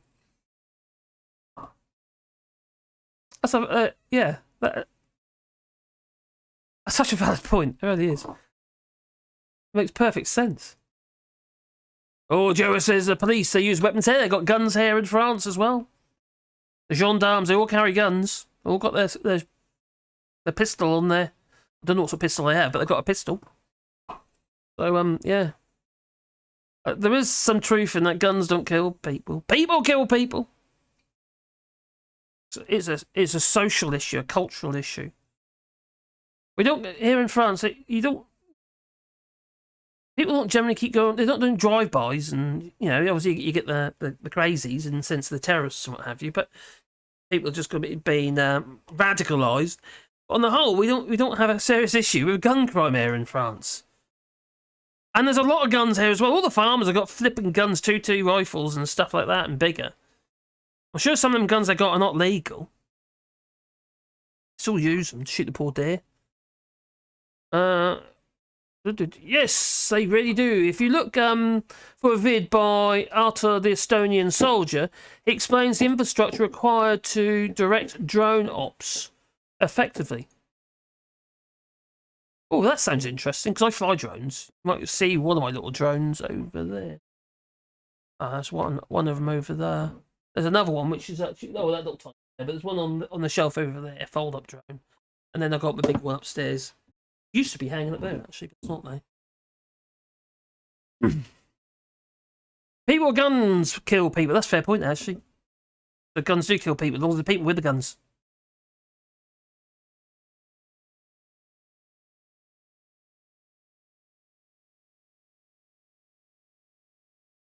No bullets. No bullets kill people. Oh. You could just get rid of the bullets. All shorts, I was talking about how the police here is seen as a protector and not as an oppressor. Oh, I see.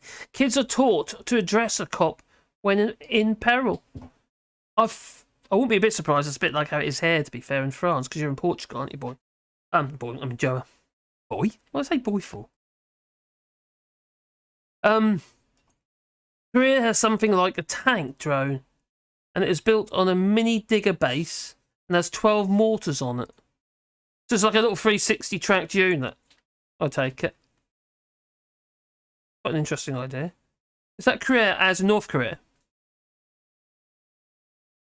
Can we talk about puppies and kittens? Says Ruth Guthrie. Oh, puppies, they're so lovely, all cuddly they are. And kittens, oh, they don't roll, they just bite you though. Kittens do. They just bite you. Fair point though. They're all getting war. Oh, war. That's what they say. War. Anyway, come 3 hours. 3 hours. It's going to be coming to an end. So it's all. My dog's whining because he can't get the treat that's gone underneath the sofa. I can't smell it. I can see it, but I can't get it. That's what you're saying. Oh dear. So it's just another week of absolute madness in politics, and the stuff that we need to be talking about is not really getting talked about. The stuff where people's jobs are at risk. The fact that North Korea. Thank you. Just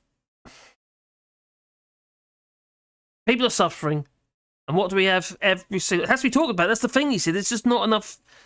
There's just not enough airspace for it all. All the stuff that's really important that affects people's actual lives has been swallowed up by, well, they've just got no oxygen. Because all the oxygen has been swallowed up by like Nadine Zari and others. And the idea that Alexander Boris Tefel Johnson could be taking over his job. I have to admit, that does tickle me. I just find it absolutely nuts. Absolutely nuts. So, to be honest, the last couple of years have been maddening, isn't it? December 2021, former Conservative Minister Andrew Griffiths was found by a High Court judge to have raped his wife and was subjected to coercive control. On 18th of December 2021, Simon Case, the UK's most senior civil servant, he steps down from chairing the investigation into lockdown breaking parties in Downing Street. 6th of January, Johnson's revealed to have sought funds to help cover 112,000 pounds worth for his Turkish boudoir. And, Brando, wasn't it? Lord Brando paid that in the end. Inadvertently paid that. And then we've got 2nd of April, David Warburton, the Conservative MP for Somerton and Frome, is suspended from the Tory parliamentary party after a series of allegations relating to sexual harassment. They're frisky, these lot, aren't they? And cocaine use. Where's Michael Gove in this list? 11th of April 2022. Imran Ahmed Khan, remember him? Another Conservative MP for Wakefield in this case was found guilty for sexually assaulting a 15-year-old boy after plying him with alcohol at a party in 2008. He resigned as MP once. I think he went to jail, didn't he? And Neil Parish tractor porn in 29th of April 2022. 17th of May 2022, a named Conservative MP is arrested on suspicion of rape and sexual offences. He wasn't publicly named. No, I think he is now, though, isn't he? 25th of May 2022, Sue Gray publishes a damning report into lockdown busting parties across Whitehall, revealing that the government staff drunken brawls, vomited, and they sang karaoke. I wonder if oh, well. No, was she there? I don't know. UK observed the strict COVID-19 restrictions, but they didn't. The Prime Minister says he is humbled and appalled. But the critics doubt his contrition and calls for his resignation. But it grew louder. Well, that's not what took him down in the end, was it? No. It was Mr. Pincher, and we're getting to him now. The 30th of June 2022. Chris Pincher, the Conservative Deputy Chief Whip, resigns after admitting that he had embarrassed himself and other people following reports of drunkenly groped 2 men at a private club. Ooh. It is the second time Pincher has resigned from the Whip's office, having previously stood down in 2017. And it just goes on and on and on and on, like an Aristotle into the present day. It doesn't end. Just so much of it. And now we have to now subject to Nadhim Dorries and Jacob Rees-Mogg with their own shows, interviewing more Tory scumbags. And then we've got GB News, more Tory scumbags being interviewed by them, such as Lee Anderson, 30p Lee. And then we have Gullis the other week when he hears about the kids that have gone missing. I'm so angry it does. The kids have gone missing and they've done nothing about it and they still ain't got them. They don't know where they are. It's gone. 200 children. Asylum seeker children. Gone. Must be ward of state already, shouldn't it? You know, their needs should be cared for by the people. Or the government. The elected government. But no, it disappeared. Probably gone into the sex trade. You know, it's and then you got Gullis, what does he say? Oh, they shouldn't have come over here illegally, or something like that. I think he's kind of apologised since. Because what he said was rather disgusting. It's either that or that was a parody account I saw. could be. It's just one thing after another with him, isn't it? He's just unbelievable. So, I see people, made him redundant, says Mad Monk. Oh, okay. Conservatives off.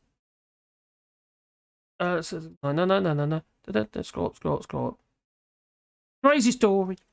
Oh, night, Vipec. Take care, buddy.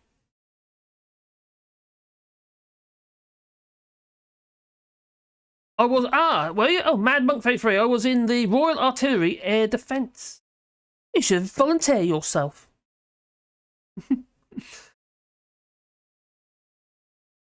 Nearly time to go. Semi-finals in the US NFL. Go team. Move the thing over there. Mad Monk 33. So you've seen how a £200 drone can turn artillery into point defence systems. Well, the technology in some of these drones is so advanced. And there's like the K2 and K12 programmers and stuff. For aerial drones. Quadcopters and stuff, and quadricopters. Well, they've all got satellite navigation, the pinpointed satellite, literally satellite navigation. Stabilisation through gyros, all sorts of stuff, all built into one nifty little board the size of a post-it note. Technology's the same, you just got to make it more durable. then again, if you talk about suicide drones, well, you've got to worry about that, have you? You've got to do the job once. Makes it relatively cheap. Well, it's like the I can't remember there. Oh, they've got like drone squads, didn't they, already in the Ukraine? Volunteers going over there and using drones and attaching bombs to them. But most little drones can, like even the Phantom Pros, for instance, by DJI, that even they can carry a payload. It must be a big payload, doesn't it? Modern explosives. Quite frightening, really. Time for me to leave. Bye-bye. No, take care, AJ. Didn't even know you're here, buddy. Conservator, good night all. Good night, Conservator. I hope you're well and I hope you have a good day. Didn't have... what? Didn't have drones, just laser-guided missiles. Ooh, blimey. Statna says, I can't imagine anything more frightening than an artillery shell exploding in mid-air in a conventional sense. Oh, God, can you imagine it? Some of these journalists that are going over there and reporting on all this stuff that's going on, they're incredibly brave, really. Hope you enjoy your chat. See you soon, dude. Conservator. Gee ahoy and adios, Conservator. They're saying goodbye to Conservator. Casper Northerner too. Bon nuit. Oh, bon nuit. Is that... Oh. That must be like bon nuit. En français.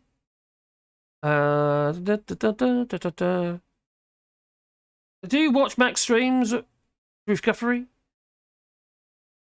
Or do you watch Max streams or on his Discord? Now I've come off his Discord. If it's got no talking to Ruth, but I'm not on Max's Discord anymore. I came off.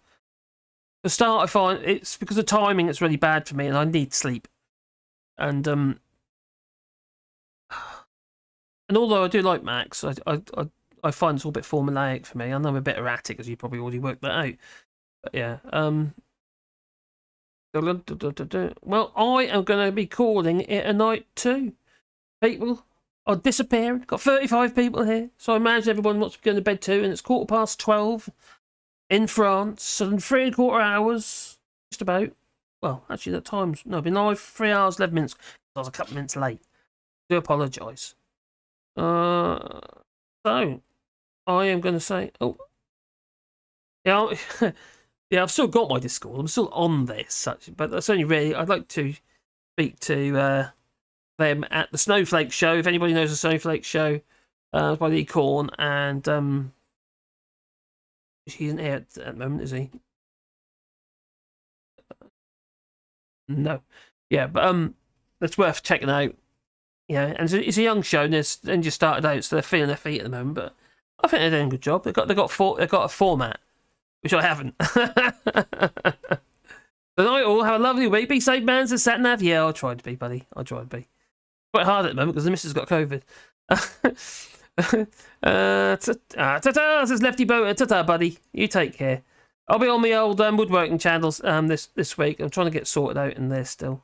And yeah, Wally Boy, if anyone wants to join, say anytime. I'm trying to do it afternoons, maybe evenings or nights. I'm not doing this. So thanks for everyone watching and what have you. I do really appreciate it. Like I say, if you want to contribute to the channel, there's the chat, whatever you, or there's the buy me coffees or lost everything. Patreon. That's it. Which is should be a link in the description. If you want to do it, you have to, obviously. Times are tough. I do appreciate that. Oh, my grandfather was a war correspondent during the Korean War. Oh my God. Independence. Not independence. Yeah, I don't think North Korea's very happy about that, are they? Still.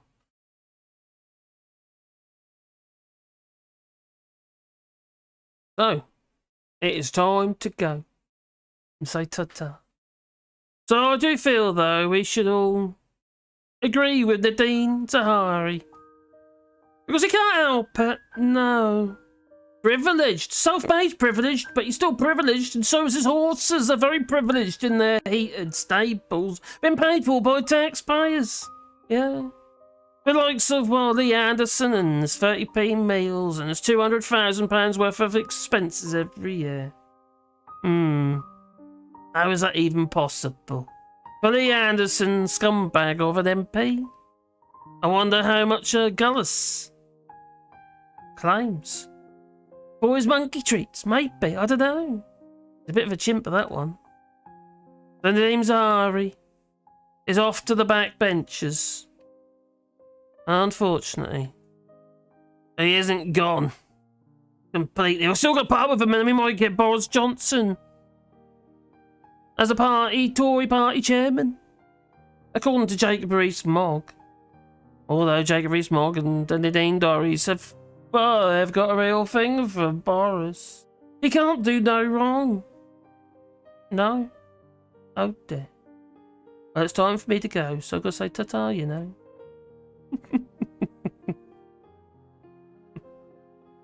Oh dear. Oh, anyway, it's definitely time for me to go now, because quite frankly... Where's your shit at? I've got a turtle head poking out. Ta-ta!